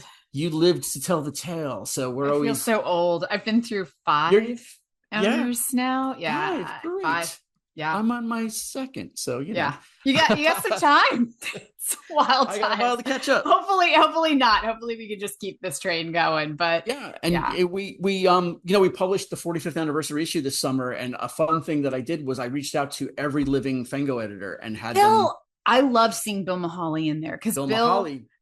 Oh gosh, he was the art director the entire. So he was there from me 27 on. Yeah, we were there for 3 owners. I was with Bill, and he had the office next to mine. And so he messed with me all the time. He was like so fun to work with, where he would just walk past my office and like hurl something at me and then just walk past. And he was just, I loved working with him. So it was great to see him in there. I got to meet him last summer at a Famous Monsters convention. He was next to Jim Warren, which was like, a real moment. But Chris Alexander, who you worked with as a former editor fan, he wrote about Bill in the new issue. But I also, we have Tony and Gingold in every issue, but I also reached out to David McDonnell, who was an editor in 1986, to write an article. Ken Hanley, who I guess was the editor for like about 6 months or something. But he wrote a great piece about haunts, which I know is a passion of yours. So I do try to acknowledge the lineage that I come from, and I let these guys know that I'm trying to be respectful of what they're doing, and I enjoy a pretty friendly relationship with all the editors so far. I think that's good. That's really good. And Bob Martin, who I got writing back on the website before COVID, who passed away sadly. But those guys blazed a trail, and that trail means a lot to me, and I try to show it as often as I'm able. Yeah, Uncle Bob's great. What's about, this might be too broad, but like given those changes, especially the last like 6 years since you've been at the top, and we've been doing a horror podcast of some kind for about 10 years. Like we've been doing these kind of things. What are some of the big It's almost 12. It now, might be Elric. almost 12. I'm sorry. 10. You're 32. Okay, whatever. But what are some of the things you've noticed changing? I mean, obviously horror continues to kind of buoy box office. That hasn't changed. People always come back to horror films. They always but what are you noticing? What are just some of the changes? We see things all the time, and we see trends from liminal horror to obviously new voices entering the space with independent filmmaking is a big shift in identity and stuff of what horror films can be. But I'm just curious, what are some of the things you've been feeling? Also, just being part of a magazine. Magazines are changing. Magazine went from whether it was monthly down to something that's quarterly, and I'm just curious, thinking about especially those last 5 years. Yeah, I mean, my short answer is I don't stop to think about it too much, but I did write recently about like I came into Fango right when it seemed like a movement was taking shape, a movement toward legitimacy. Movies like The Babadook being very critically acclaimed, and of course what Jordan Peele did, and of course what A24 started doing in that around the same 3-year period, right? It all started to happen then, and I'm now noticing that those sort of like formative voices are evolving into what might be the next thing. Although my cop-out answer is we don't know what the next thing is until the next thing is over, and then we can kind of circle back and look at it. But it's it's interesting to see A24 getting more mainstream. The marketing for Maxxxine and then the sort of the fun viral stuff they were doing for Maxxxine felt very A24 to me, which is interesting. Felt like a studio. It was very much like, especially working with them on the other side on their marketing campaign. It was very like it was very studio compared to the stuff that they used to send us with like, where it was like one person being like, hey, you should check this thing out that we just got. We've got this movie coming. And it was all very kind of bare bones. And now this was very calculated. It had a much larger spread. They had a big bus thing happening in LA. Like it was like a tour bus that was happening in LA doing like Maxxxine tours around the city. Very knowing. Like, it was very not outsider. And I thought that was intriguing because while at the same time that's happening, their boy or their one-time boy, Robert Eggers is making what looks like the artiest Dracula adaptation ever for Focus Features, which is owned by Comcast. So like everybody's peanut butter is getting and everybody's chocolate, and some of the silos that we had been observing for the past 10 years are starting to break apart, I think, to some degree. But at the same time, the other change is that there's the legitimacy that happened with those stuff is existing side by side with a very DIY aesthetic. You know, like horror has a wider spectrum maybe now than it ever has, thanks to the folks on the high end of the spectrum and thanks to the Skinamarink crowd who's like doing a DIY thing. You know, I think horror is like the least narrow that it's ever been right now. Yeah. And I think it's getting a little bit more legitimacy in certain areas, like even in academia, like it's getting more accepted. Like when I started doing the academic thing about 15 years ago, where I was working at Fangoria and started teaching horror at Hunter, it was very much like, wait, you teach horror here? Like it was this unspoken kind of stepchild that, you know, I might as well have been teaching porn. And now it's gotten more legitimacy. Most major film programs have at least one horror class, if not more. Like we're expanding at USC. Several of them have kind of budging departments coming in.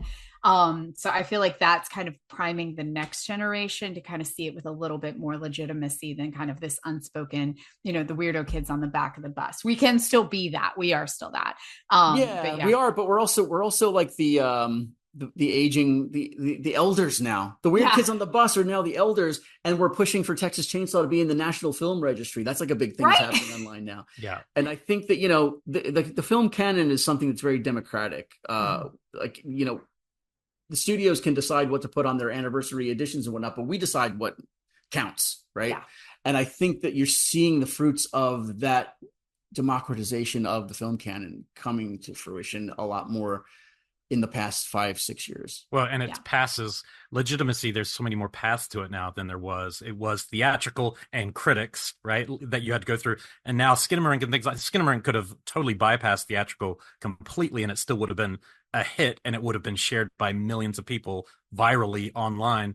And I think that's just as legitimate and as exciting to the generation, maybe 2 generations below us, because the students I teach are equally excited about what they can access instantly as what they are as coming to a theater. We're definitely the last generation where the theatrical was the thing, you know, and we still can bemoan that, but it's also exciting to see what pops up. What's like, I thought we're all going to the World's Fair, like watching that, I was like, oh, this was the first movie I'd seen, like even more than Skinamarink. It was the first one I felt like that Francis Ford Coppola quote had come true, like you know, some girl in Alabama with a handy cam, and that's the true democratization of the art form. That was the movie I was watching going, oh yeah, this could never have been made unless this art form was able to be pick it up like a pencil, you know?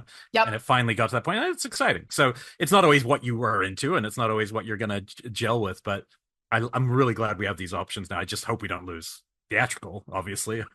Sure. Too much ground there. Yeah. The other thing with the magazine is that I have to get out of my own head and get out of my own way sometimes in terms of what I'm into is not always what the crowd's going to be into. And the magazine has really forced me to open my mind about a lot of other kinds of storytelling that isn't my speed necessarily. Yeah. I have to kind of put that away and surround myself with a diverse group of voices who will tell me, no, this is what's happening right now. And you need to cover this. So, and I no James Bond cover. Listen, Phil doesn't get the James Bond cover. Somebody photoshopped one before, like when the job was announced, and I break that out once in a while. It's like a Javier Bardem with his bad teeth on the cover of Fango, and I'm like, yeah, sure. But I feel like a good step in that is like the inclusion of like video games in the Chainsaw Awards this year. Like horror video games are so having a moment right now. I'm going to push for horror books next year or horror comics because it's all having like book talk has become such a prominent thing. Like horror books are truly having a moment right now.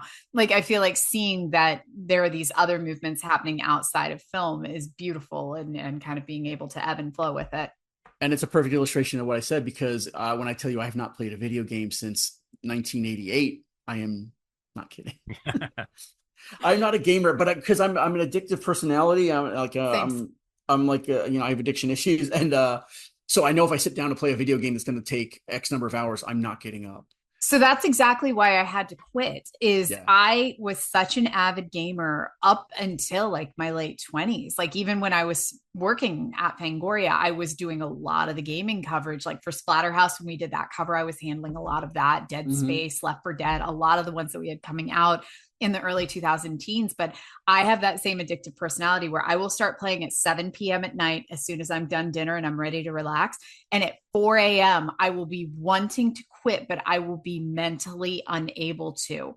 And then I'm done the next day. Like, and I had so many nights like that where like 5 a.m. I'm like, fuck, I have to be up in an hour. And then I realized that this is a problem. And that's what led me away from it. But now seeing my daughter super into horror video gaming and the stuff that she's playing, I'm starting to venture back in with trying to keep those boundaries because I still have to be up at 5:30 in the morning. So I'm venturing back in. I think NBA Jam 94 was the last game I played, but I loved it. You mentioned Bond, the Bond for, oh God, what was it? There was Bond that came out like 2000. Yeah. That my roommates and I in college, I lived with 3 guys and we played that like hours, like days on end. We play GoldenEye. Do the consoles overheat still? Because that's what would make me stop.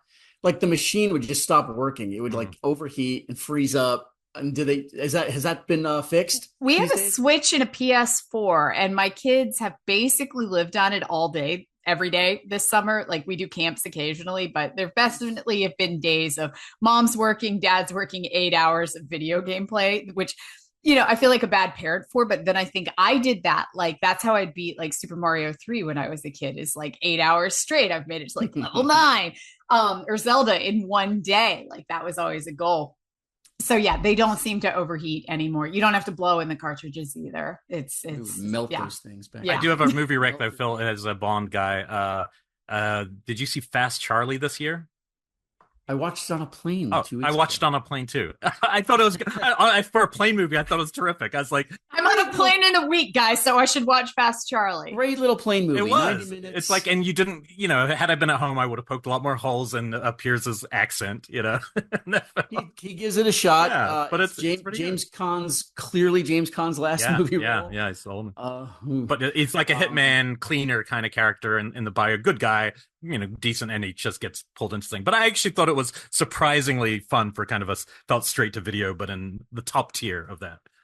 I can always remember when I watch a movie on a plane, and that's a weird thing, is like, you know, if I watch a movie, like especially with horror, you know, we watch so much, I won't always remember the exact circumstance that I saw it in, but if I watch it on a plane, I will always remember that I watched it on a plane for some reason. Yeah, that's so funny. Yeah, and I believe Fast Charlie was written by the guy who directed Vamp, by the way. Interesting. Wait, Vamp?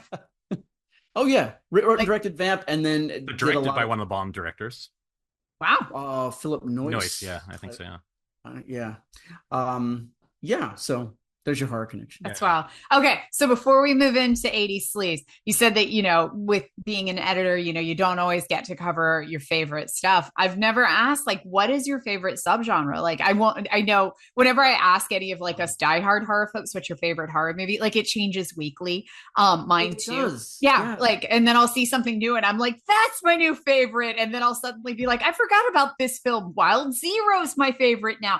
And then it'll change every couple of weeks, but kind of like, where do your personal predilections lie? Like, you know, what is the thing that you're like, holy shit, a new shark movie's coming out? Okay, that's mine. But you know, kind of what is like the one thing that you will always be like, good, bad, otherwise I'm going to watch it? I think since I grew up, you know, really loving the classic monsters, I will always turn up to see what you've done with a Dracula adaptation or what you've done with a Frankenstein adaptation. In the same way I love like cover bands or cover songs, and I want to see like, oh, let me see what you know, Grant Lee Phillips did with these 80s songs. Like let me see what this filmmaker's doing with this property. I know, let me see where they zig, where they zag. That always makes me like my ears perk up more than anything. But failing that, you know, I think I love a meat and potato slasher. I love a werewolf movie. It's easier for me to say what I really kind of don't cotton to, because it's like very specific, and it's Home Invasion. Home Invasion freaks me. Me too. Oh my gosh, those are the ones that scare me. I was talking with somebody a couple of days ago who was not a horror person, but they were like, what? So if you watch a lot, like what still scares you? And that's what I said was home invasion, because, and Elric knows all this. I'm skeptical of ghosts. I believe in aliens, but don't believe that they're like here. It takes a lot for me to kind of find that level of fear in my everyday life. Home invasion fucks my shit up every single time, because that's the one thing is I'm like, I feel vulnerable constantly. And I think we age into that fear, because like when I was younger, it's fun. And I remember watching the Spanish film Kidnapped right when it came out from like 10 years ago or whatever. If I watch that now, I'd be deeply displeased because of it's these things that now you are living in a home with people you're meant to protect, and you're still the goofball you were 20 years ago. How the fuck are you going to protect anyone? What am I going to do? Yeah. It dovetailed very cleanly with me signing a mortgage. That's for sure. Yeah. Mine, and I told this story a couple of years ago on the podcast when it happened, but we have a camper. And there was, after one of our big long camping trips, I discovered that the big lock on the massive side window of the camper wasn't working at all. Like it wouldn't latch. And so I took it in to get fixed. And as I'm standing there, and it was just this very kind of hayseed repairman just looks at it and he goes, yep, I can fix that. But if somebody wants to get into one of these babies, they can get in. They're super easy to break into. And just in that moment, like I probably turned white as a sheet and just realized how vulnerable I am in that thing. And then it made me start thinking about that the same locks on that camper window are the same on my bedroom windows. It's literally just a latch. And that if you press hard enough, any of these, and then that one phrase of him just saying it so offhandedly just had these repercussions of me suddenly thinking about how vulnerable I am in every element of my life, that my screen door, it's just a latch. Like it's all that's holding me from the outside world of chaos is the thin strip of metal that if you press really hard, you could bust through. My husky does it all the time. And then suddenly I'm like, oh shit, I'm waiting. Stuff that makes you reflect on how unsafe you actually are is hard for me to sit down and enjoy. But like as an escape stuff, I love apocalyptic horror, social commentary horror, because of Romero. Like Romero got in my brain when I was 11 or 12, and that was it, right? So anything that kind of echoes that is something I get excited about. Well, that kind of segues quite nicely your story about the camper to the idea of Ramrod kicking the door in with a chain. That chain didn't stop Ramrod. He can kick the door wide open and get Princess. A little conversation, a bang, bang, shoot him up. We are in the Neon Slime. I'm so glad you asked for this, because this is the kind of stuff we'll talk about all day long to anyone. But we're happy that you're the one who brought this filth to our door. Sure. Well, it was after seeing Maxxxine, and I was like, let me circle back and see some of these things that maybe influenced and inspired Maxxxine that I maybe saw on cable. But if I saw something 40 years ago and never saw it again, have I really seen it?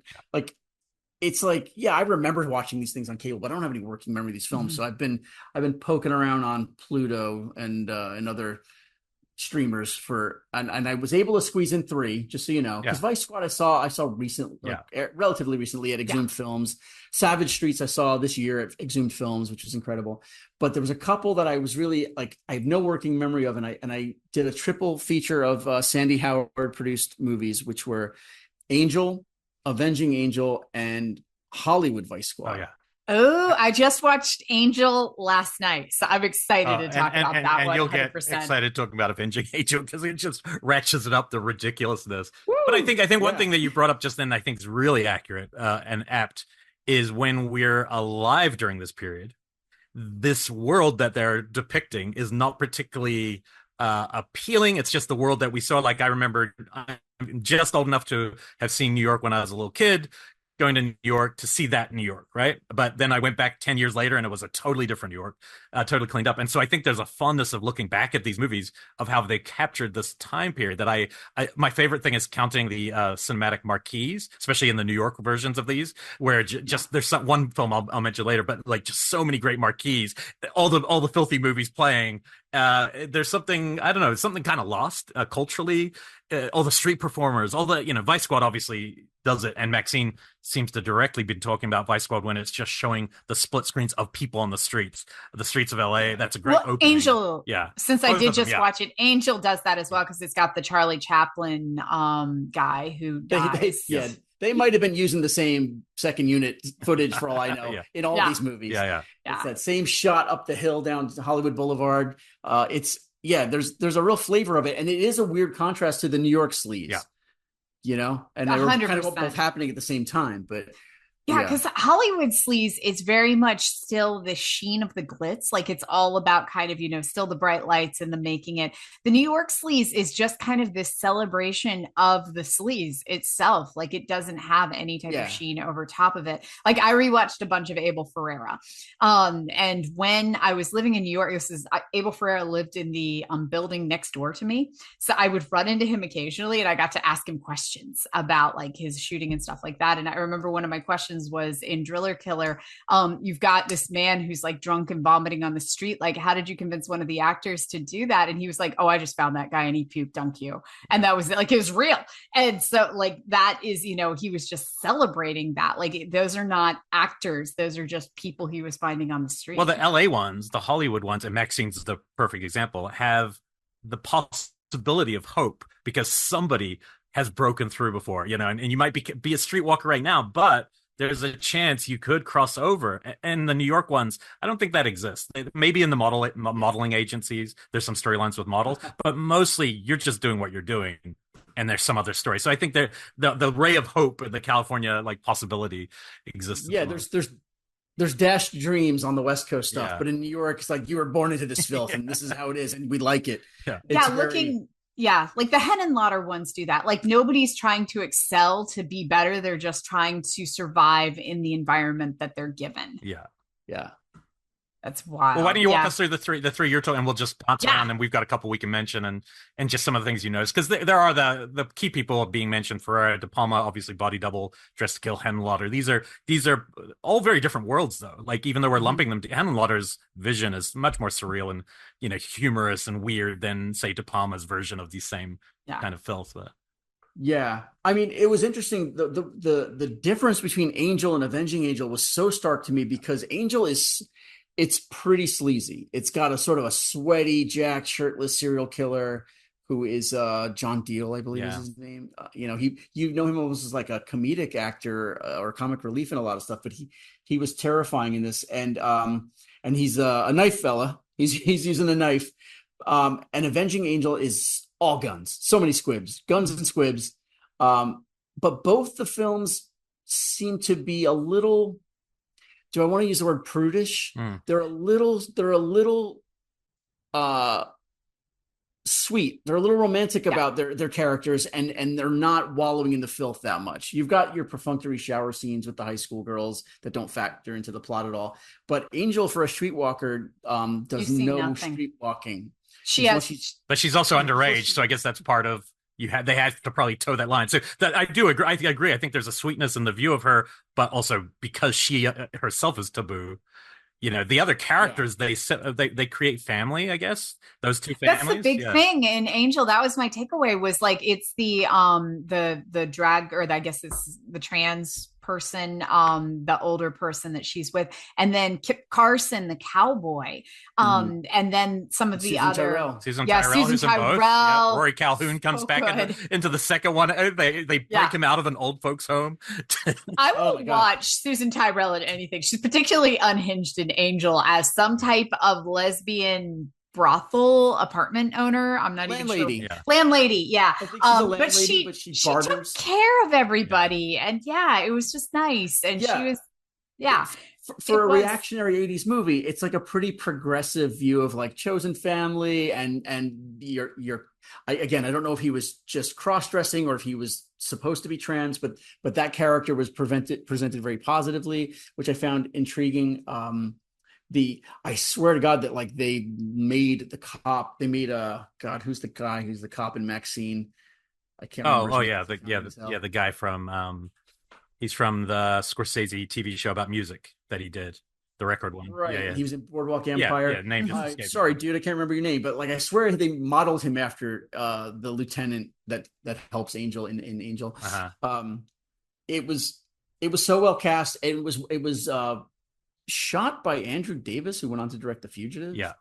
So really tight director, nice looking movies, which again, I think sometimes watching a 40-year-old movie throws into sharp relief how kind of not great looking a lot of movies are now. What we're losing with that stuff. But there's some really nice lensing happening in Angel and in the sequel, even though it's a different DP. Well, and speaking of that, Vice Squad, shot by the guy who shot Barry Lyndon and The Shining. I mean, John Alcott's coming off Oscars from working with Kubrick to making this movie, and like it sounds like a joke. I think a lot of people joke about this movie, but like to me, this is like borderline a high-end art film of that world, because it's just so freaking well shot and well paced. The editing is like harsh, like each edit hits you a bit. So these films have a lot to offer. They're not all equally. Some are exploiting their subject, and some, I think, like Angel, I think the guy kind of reminds me of Todd Browning making Freaks. Like he was one of them.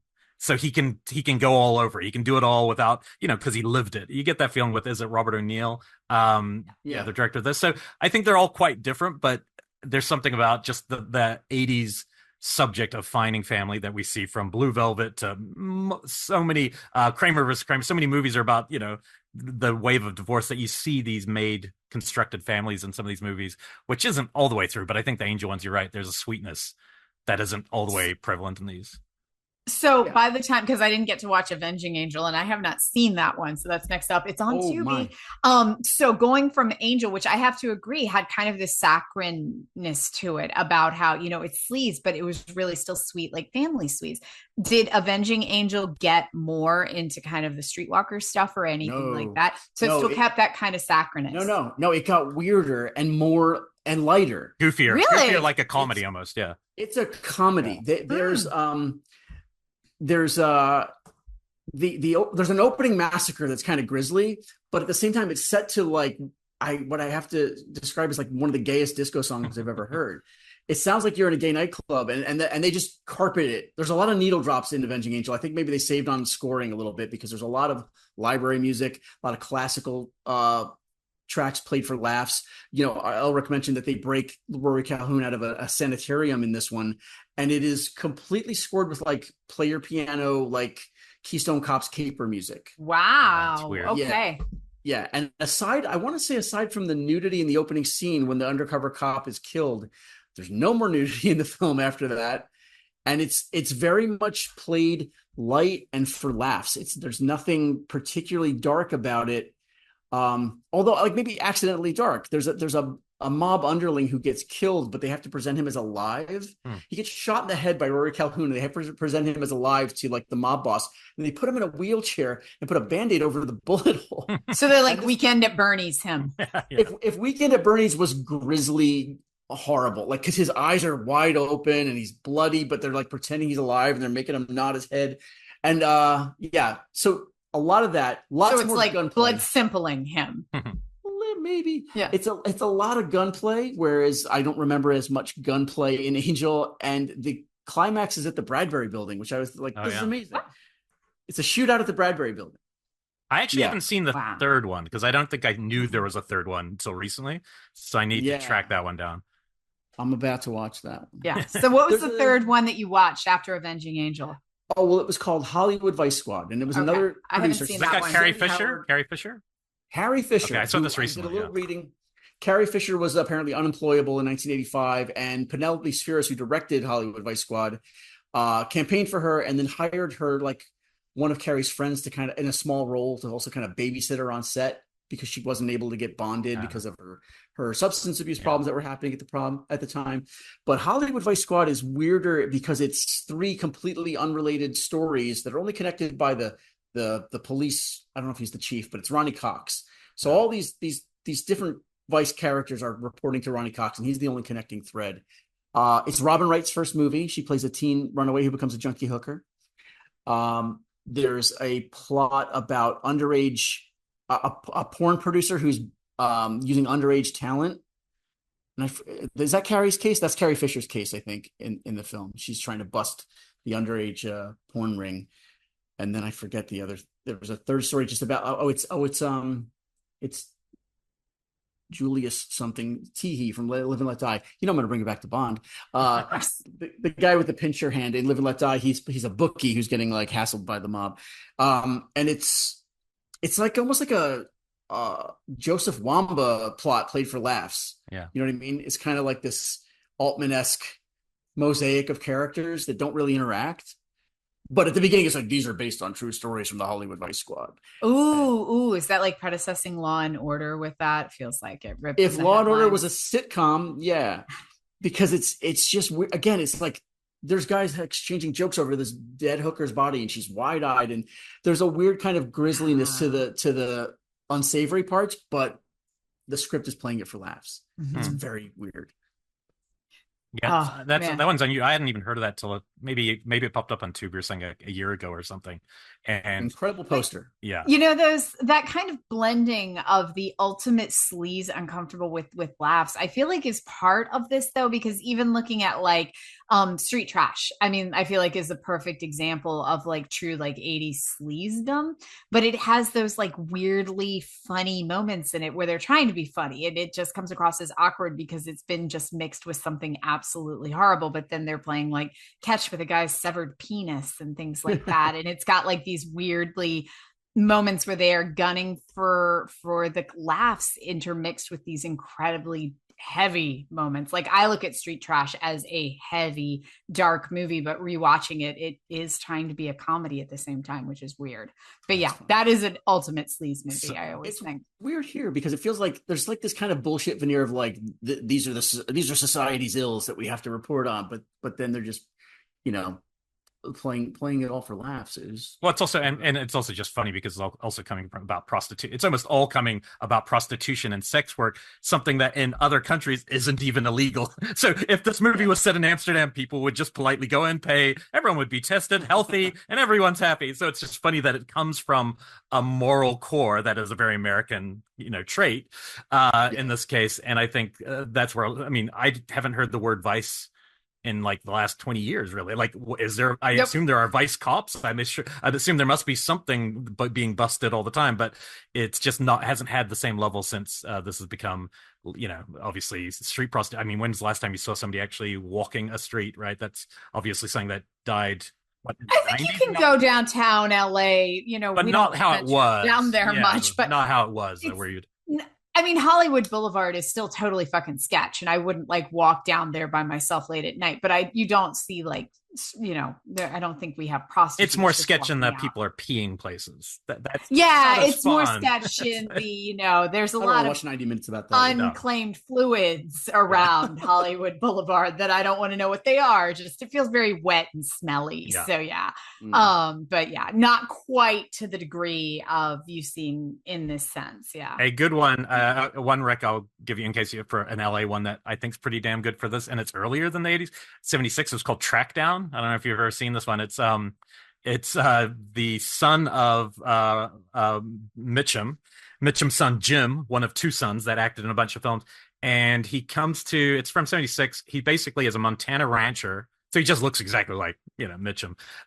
He comes to LA. His sister had left the ranch and gone missing in LA, and he finds out that she had become a street prostitute and has been taken to this high-end client, but the guy she dated when she first got there and gets pulled into one of the grislier scenes. It's a hard film to recommend. This one sequence where she's getting taken, a gang kind of grabs her, but her entry point to the gang is Eric Estrada, who's like a young, good-looking Eric Estrada. He's kind of a scam, starts dating her and drugs her up and gets her lost in this world. And so, yeah, this Montana rancher is trying to, you know, chase all the streets of downtown Los Angeles to try to pull her out of this world. And it's you know, really surprisingly solid actioner, but a lot of these films are, you know, predates hardcore though, but it's similarly like, you know, the guy from the Salt of the Earth guy has to go. Oh my God, it's my sister. Yeah, that's the only difference. Yeah, exactly. Easy tag. They showed Elric and I saw Maxxxine at the Vista last Friday night, and they always show trailers beforehand, like old retro trailers, and they showed hardcore, and all you see is George C. Scott's face appear on screen, and I looked at him and I screamed, turn it off, turn it off. And yeah, it was just like, we all have that wonderful memory of that movie. Yeah, that movie has the best cut ever when he's just at home on the phone and there's hard cuts and he's in LA dressed in like the big sunglasses and the shirt. It's like, that is cinema right there. It's so good. I'm curious what you guys thought.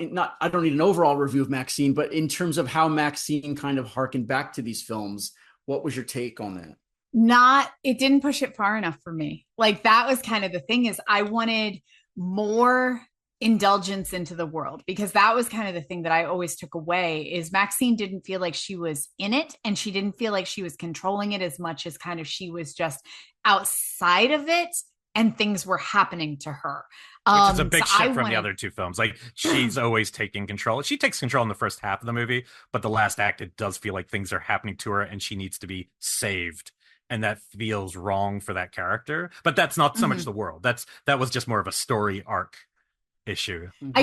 I did like its entrance into this world in the first half, but once she got into the movie world, it felt really legit. Like, that felt like this weird opposition, and it almost took it out of 80's Sleaze, because she's now on what seems to be like a reputable film. Like, it was kind of pulling it out of this.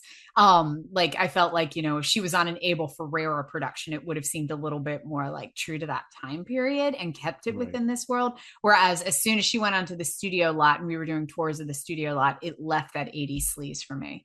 Yeah. I walked out of Maxxxine thinking that it was, compared to the first two, weirdly sexless and a little chaste, aside from like the one drive-by where her friend is filming the porn and saying hi while they're filming. But then I watched these films and I'm like, oh, these are kind of sexless. Yeah. You know, they want to play in the muck, but they're not really digging in. I mean, Vice Squad excluded, of course, because Vice Squad is the, you know. Well, and the difference, these people are really doing it. I mean, that, like, people are really in these worlds back then. So I think Ty's a very good director. And I think the first half of this is very well directed. So the things, it's going to be so hard to kind of recreate a world. Like when Once Upon a Time does it, he had a very big budget to do that, right? A total command. And Ty, we know he's not going to have that kind of budget. And we know, so it's about what he shows and what he doesn't show. And so I think on that level, it was impressive. I think the backdrop to the not Son of Sam killings, rather, the Night Stalker killings. Night Stalker. Maybe hurt it a little bit because that's trying to get authenticity from something real like that it feels like a bit of a shortcut, almost like a American Horror Story or something would use that. Whereas like that to me is almost its own movie. You know, you can't just use it as a quick back. It worked fine, but there's things like that I think were less effective. But I think it is a lot harder because, like, when Vice Squad's being shot, they're not recreating these things. They're pointing at things. And so, they were saying, there was one of the story, Wings Hauser, they just did a screening here in LA. And, you know, I was so happy that he was still alive, for one. And he was telling the story on stage. And he was just like, oh, you know, I figured out at one point that the fake cocaine on our film was actually real. And we had a giant brick of it. And somebody came in and like sneezed and it went all over them. Like, it was like a movie scene. They're just covered in cocaine. And you realize, that's not how there is a difference. That, I think, with movies or alchemy, that kind of detail just sinks into the fabric of something. And instead, Ty has to recreate every element of that there's nothing like that existing. So you have to, which is much harder and a little less authentic.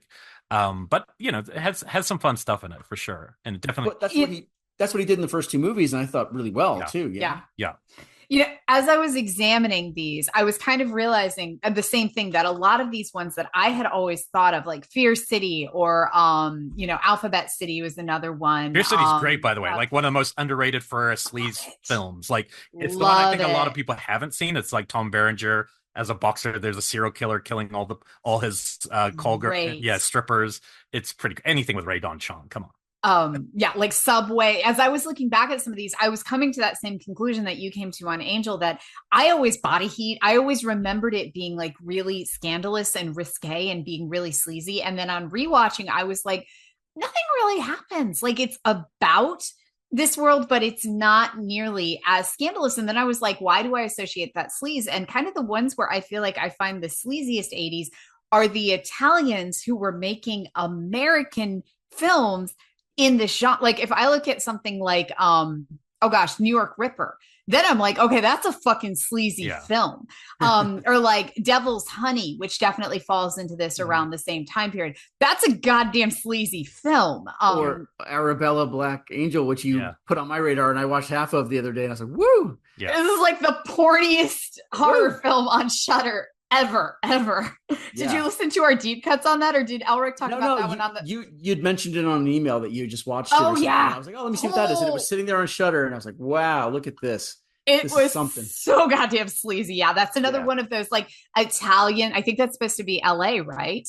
It's like the writer and screenwriter, and yeah, it's got like a very much like a movie chic to it, and like this mansion that is like the porniest thing you will ever see on But Shudder. I think the movies one up each other. Like I do think these films we're talking about are probably somewhat influenced by the early giallo, and then these films, the trends then pushed in these Hollywood films, then go back to Italy and get more sexualized. They have to one up everything, and I've always loved that relationship between when foreign countries have strong cinemas, which obviously there's been periods where Italy had a really humming. I've always bemoaning the loss of Italian cinema. Like now you get some elite foreign Oscar type movie once a year or something, but you don't get the plethora of stuff that was being made. But yeah, there's some crazy. I mean, I think some are feel bad. Obviously, I'm wearing the Maniac T-shirt. Or that's a feel bad. Not an uplifting version of these kind of events. But I don't know. Have you seen the New York one, Night of the Juggler? No. And why do I think you've talked about that on this one still hasn't got a release. I know that name. It's freaking great. Like this would be my deep cut, like one of the big hard wrecks. It is James Brolin, and he's a father. James Brolin's great in this period of filmmaking in general. Sidney J. Furie took over the directing of this one. Julie Carmen from Fright Night 2. And he's a New York City cop.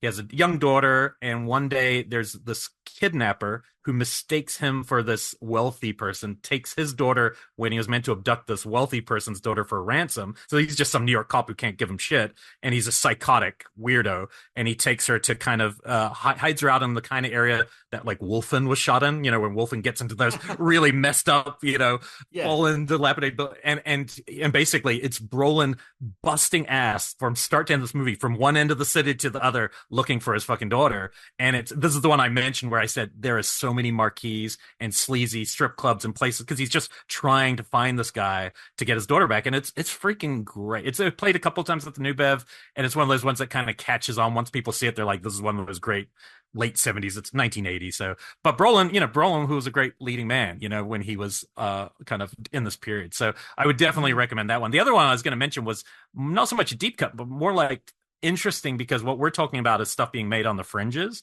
but like mainstream, one of the sleaziest movies of this time period is Clint Eastwood and Tightrope.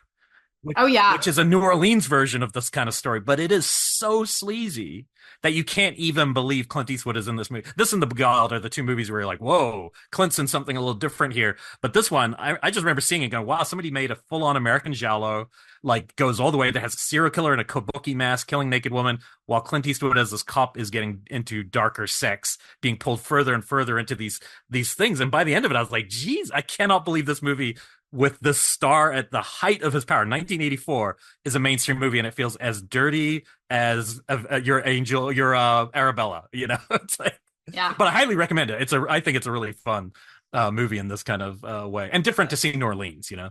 Yeah, that's another movie that my dad took me to see in theaters, and I have no memory of it. I remember Clint Eastwood being sweaty, and I think the marketing was like, "Is he the killer?" Also, no, it alludes to whether he could be. But yeah, it's like it's sort of like sits next to Cruising and sort of like respectable actor getting a little skanky, kind of playing in the muck a little bit. I'm so glad you've mentioned that. I need to put that back on my radar. I think you'd probably really like it now. I think you'd both really appreciate it, because it obviously, and some of these stars, I think Clint obviously was very in control of his persona because he mostly made his own movies at a certain point. But I think it's so fun when we see people out of their comfort, like seeing Tom Cruise and whether it's Magnolia or something where they're like really letting themselves get out there, and once they see the reaction to it, they tend to then pull way back, and you never get to see them in these kind of roles again. This is the one for Clint, and Genevieve Bujold's in it too, so good horror. But there's so many fun movies for people, and hopefully Maxxxine opens that convo for people to be like, oh, what else is on? And it's all on Tubi. Every one of these movies is probably, Tubi is the home of Neon Slime. I'll plug two that I find fascinating. The first one's Black Rain. This is one of Ridley Scott's first films, or early films, and I love this one because it's New York sleaze by way of Japan. Because it starts in New York. It's got Michael Douglas in it, and they're chasing a Yakuza gang in New York, but then they take it to Japan. And so it's very much like the New York sleaze, but in a completely different town. And it's really cool to see kind of early Ridley Scott, or this is post Aliens. I say early Ridley Scott, not now early Ridley Scott. It's 88, Scott. right? Yeah, it's 88. So this is like post Alien and everything. But Ridley Scott, kind of the Ridley Scott that we know from sci-fi, kind of branching into this New York sleaziness. I love. And then the last one, everybody's gonna be like, oh yeah, that's total Bekah plug, is Streets of Fire.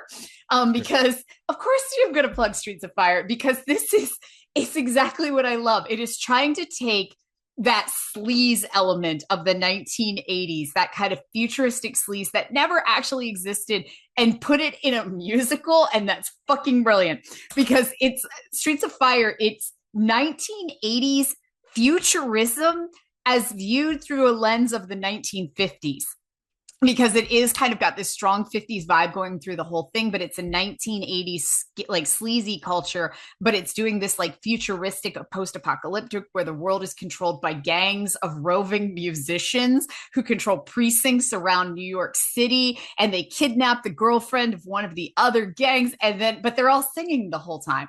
And somehow I don't even know how this movie works, but I love this movie so much. Like, I find it to be romantic in a really fucked up way, because literally Willem Dafoe kidnaps a girl and tries to rape her, and then 2 seconds later they're all singing a song about it. It's wild, but I will watch this movie any day of the week. Director of The Warriors, and so that's another movie that squarely sets up everything we're talking about, Yeah.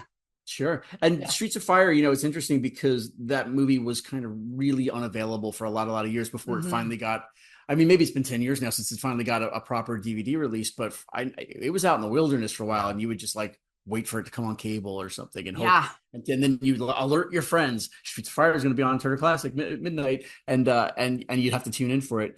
Then the Black Rain thing, the only thing I remember about Black Rain is, I won't spoil for your viewers who are going to watch it, but I know that a supporting character gets a memorable beheading in that movie. And then the thing I remember as a kid, I was really into Iggy Pop in the late 80s. And there's a single by Iggy Pop that made for that movie that I spent 10 years trying to find a recording of, because it wasn't on an album. And eventually it got like stuck onto a CD. But yeah, anyway. But so any other recommendations on these amazing 80s sleaze movie? I mean, we didn't even get into kind of more of some of the like Die Hard horror ones. I think we stayed pretty much like crime noir, but yeah. Well, they're mostly are. I mean, they're mostly weird. Like, there's one interesting weird one I would just recommend, because on the East Coast, obviously, we know what Henry Lauder created, and his world feels very specific to him. But there's one movie that feels like the characters could just be walking out of an Helen Lauder, but it's set in L.A., and that's Paul Bartel's first movie, Private Parts. It feels like there's somehow a shared unit, and that's 72. That's early. I only saw this like a few years ago, and it blew my mind because it's really eerie. It's not as comic as he becomes like in his other films, Paul Bartel. It's a lot more moody. It's all set in an LA rundown sleazy hotel. A young girl moves in, all the weird characters, and really feels like one of them could go into the next room and it'd be the basket case, type room. And I love that about all these movies from Street Trash on, that it does feel like you could see these characters walking into Ferrera movies or whatever. Even if the tones are different, the world and the visuals are shared enough. And that's somehow, I want to see somebody do a beautiful painting of all these movies from this world. All existing in one space. I remember Mike Gingold recommended Private Parts to me when I was early in my years at Fango. He had recommended that one to me, and I rented it from Mondo Kim's and watched it and was just completely blown away, because I'd never seen anything like that, because it is so like psychosexual, fucked up, uncomfortable. It's dark. That's a wild one. Interesting stuff. You just described him as you want to see a painting, but like I want to advocate that people who might not know about these movies, the other thing, even if this isn't your genre or your whatever, these are such valuable snapshots of a time and a place that don't exist anymore. Whether you're talking about Street Trash, whether you're talking about Avenging Angel, it's a document. It's an important document of a place, even through the lens of fiction and whatnot. But I could sit and just watch the backgrounds of these movies for triple features. I mean, it's such a privilege that these things were recorded, and I feel so lucky that we get to watch them. It's a miracle to me. Yeah, and making every it be on the single time. streets. I mean, I miss sometimes when we get bogged down with our superhero type stuff. A lot of this is being made, in warehouses and studios. There's something about street photography that is always interesting. Like I would happily, like Maxxxine has said in the time period, I'd happily see somebody try to make a film like that set now. I think a really good movie is Starry Eyes. Starry Eyes to me was a modern version of a story like that maybe was more successful with the dream element of a character. So. Yeah, and preserving kind of what it was like to do a particular thing at a particular time. Like it is a really good, realistic portrayal of what it was like to be a struggling actor, and still is at that particular time. The filmmaker that I always look to, who I just love how he shot New York outside, is Bill Lustig. Oh yeah. Like every single one of his films for me is like a travel log through New York that I wish I could see. And I asked him about it and he was like, yeah, we didn't have permits. We just showed up and shot shit. And I'm just like, God, that guerrilla style of filmmaking, like I'm sure it was so dangerous, but oh my God. Of course now we have permits and laws and police officers and, rules about what you can and can't do on city streets, but still just looking at his stuff and how raw it feels, it does feel like it's capturing something just because you did not have to have that level of preparation. Like it feels like a certain amount of ethnography because the people that you're seeing who are extras on those streets are actually just real people on the streets. Yeah. I think to finish, let's just say, go rent the movie 10 to Midnight and thank us later when you see Charles Bronson take on the naked serial killer in the street. You will have a good time. Can't go wrong with that one. Anyway, it's fun to bring up all these films. And oh my gosh, yeah. Phil, thank you so much for joining us on the show. Okay, so tell us where we can all, I know we haven't formally, and have we announced where the Chainsaw Awards is going? We just announced that it was opening. Tell us all you can about the Chainsaw Awards. Oh God, I don't know what we can tell you about the Chainsaw Awards, but they're going to be in October, and there's going to be some very cool folks involved presenting and having fun with us. Our boy Michael Varrati is writing, directing again this year, and it's some cool returning faces, but some new faces that I'm very excited about too. I don't know if we can even say where it's going to air yet, or can we? I think we can say Shudder. I just don't think we can say when or anything like that. I think we can say Shudder though. Yeah. In October. When you're both fired tomorrow for that comment or revealing, I will be running the Shudder Award. I'll be running the awards now. Do it. You can do it. No, it's okay. It's okay. I don't need any more jobs. I'm good. You have a lot of emails to respond to, young man. Get on that. Yeah, you're already 2 weeks behind. I got to do this for you. Go, man, go. So, anyway. Good to see you again, man. Thanks for having me. Thank you so much, Phil. And we will have to catch up with you again soon, possibly, diving into one of your other favorite subgenres. So thank you so much for joining us.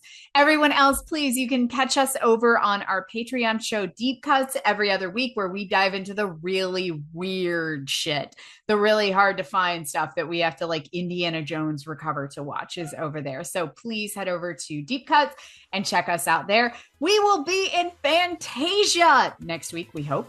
Elric will be premiering his brand new film, Dead Thing, and we will be doing a live show of Colors of the Dark with Chuck Russell as a guest, and we will also be talking about some of our favorite 80s deep cuts while there.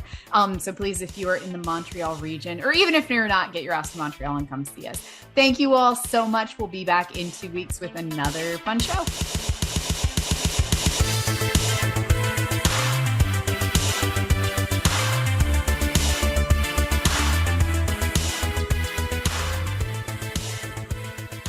The Colors of the Dark podcast is a Fangoria production. Producers and co-hosts are Rebekah, McKendry, and Elric Kane. Executive producers are Tara Ainsley and Abby Gould. Sonic branding by Michael Rodriguez. And, of course, our amazing sound engineer, Ernie Hurtado.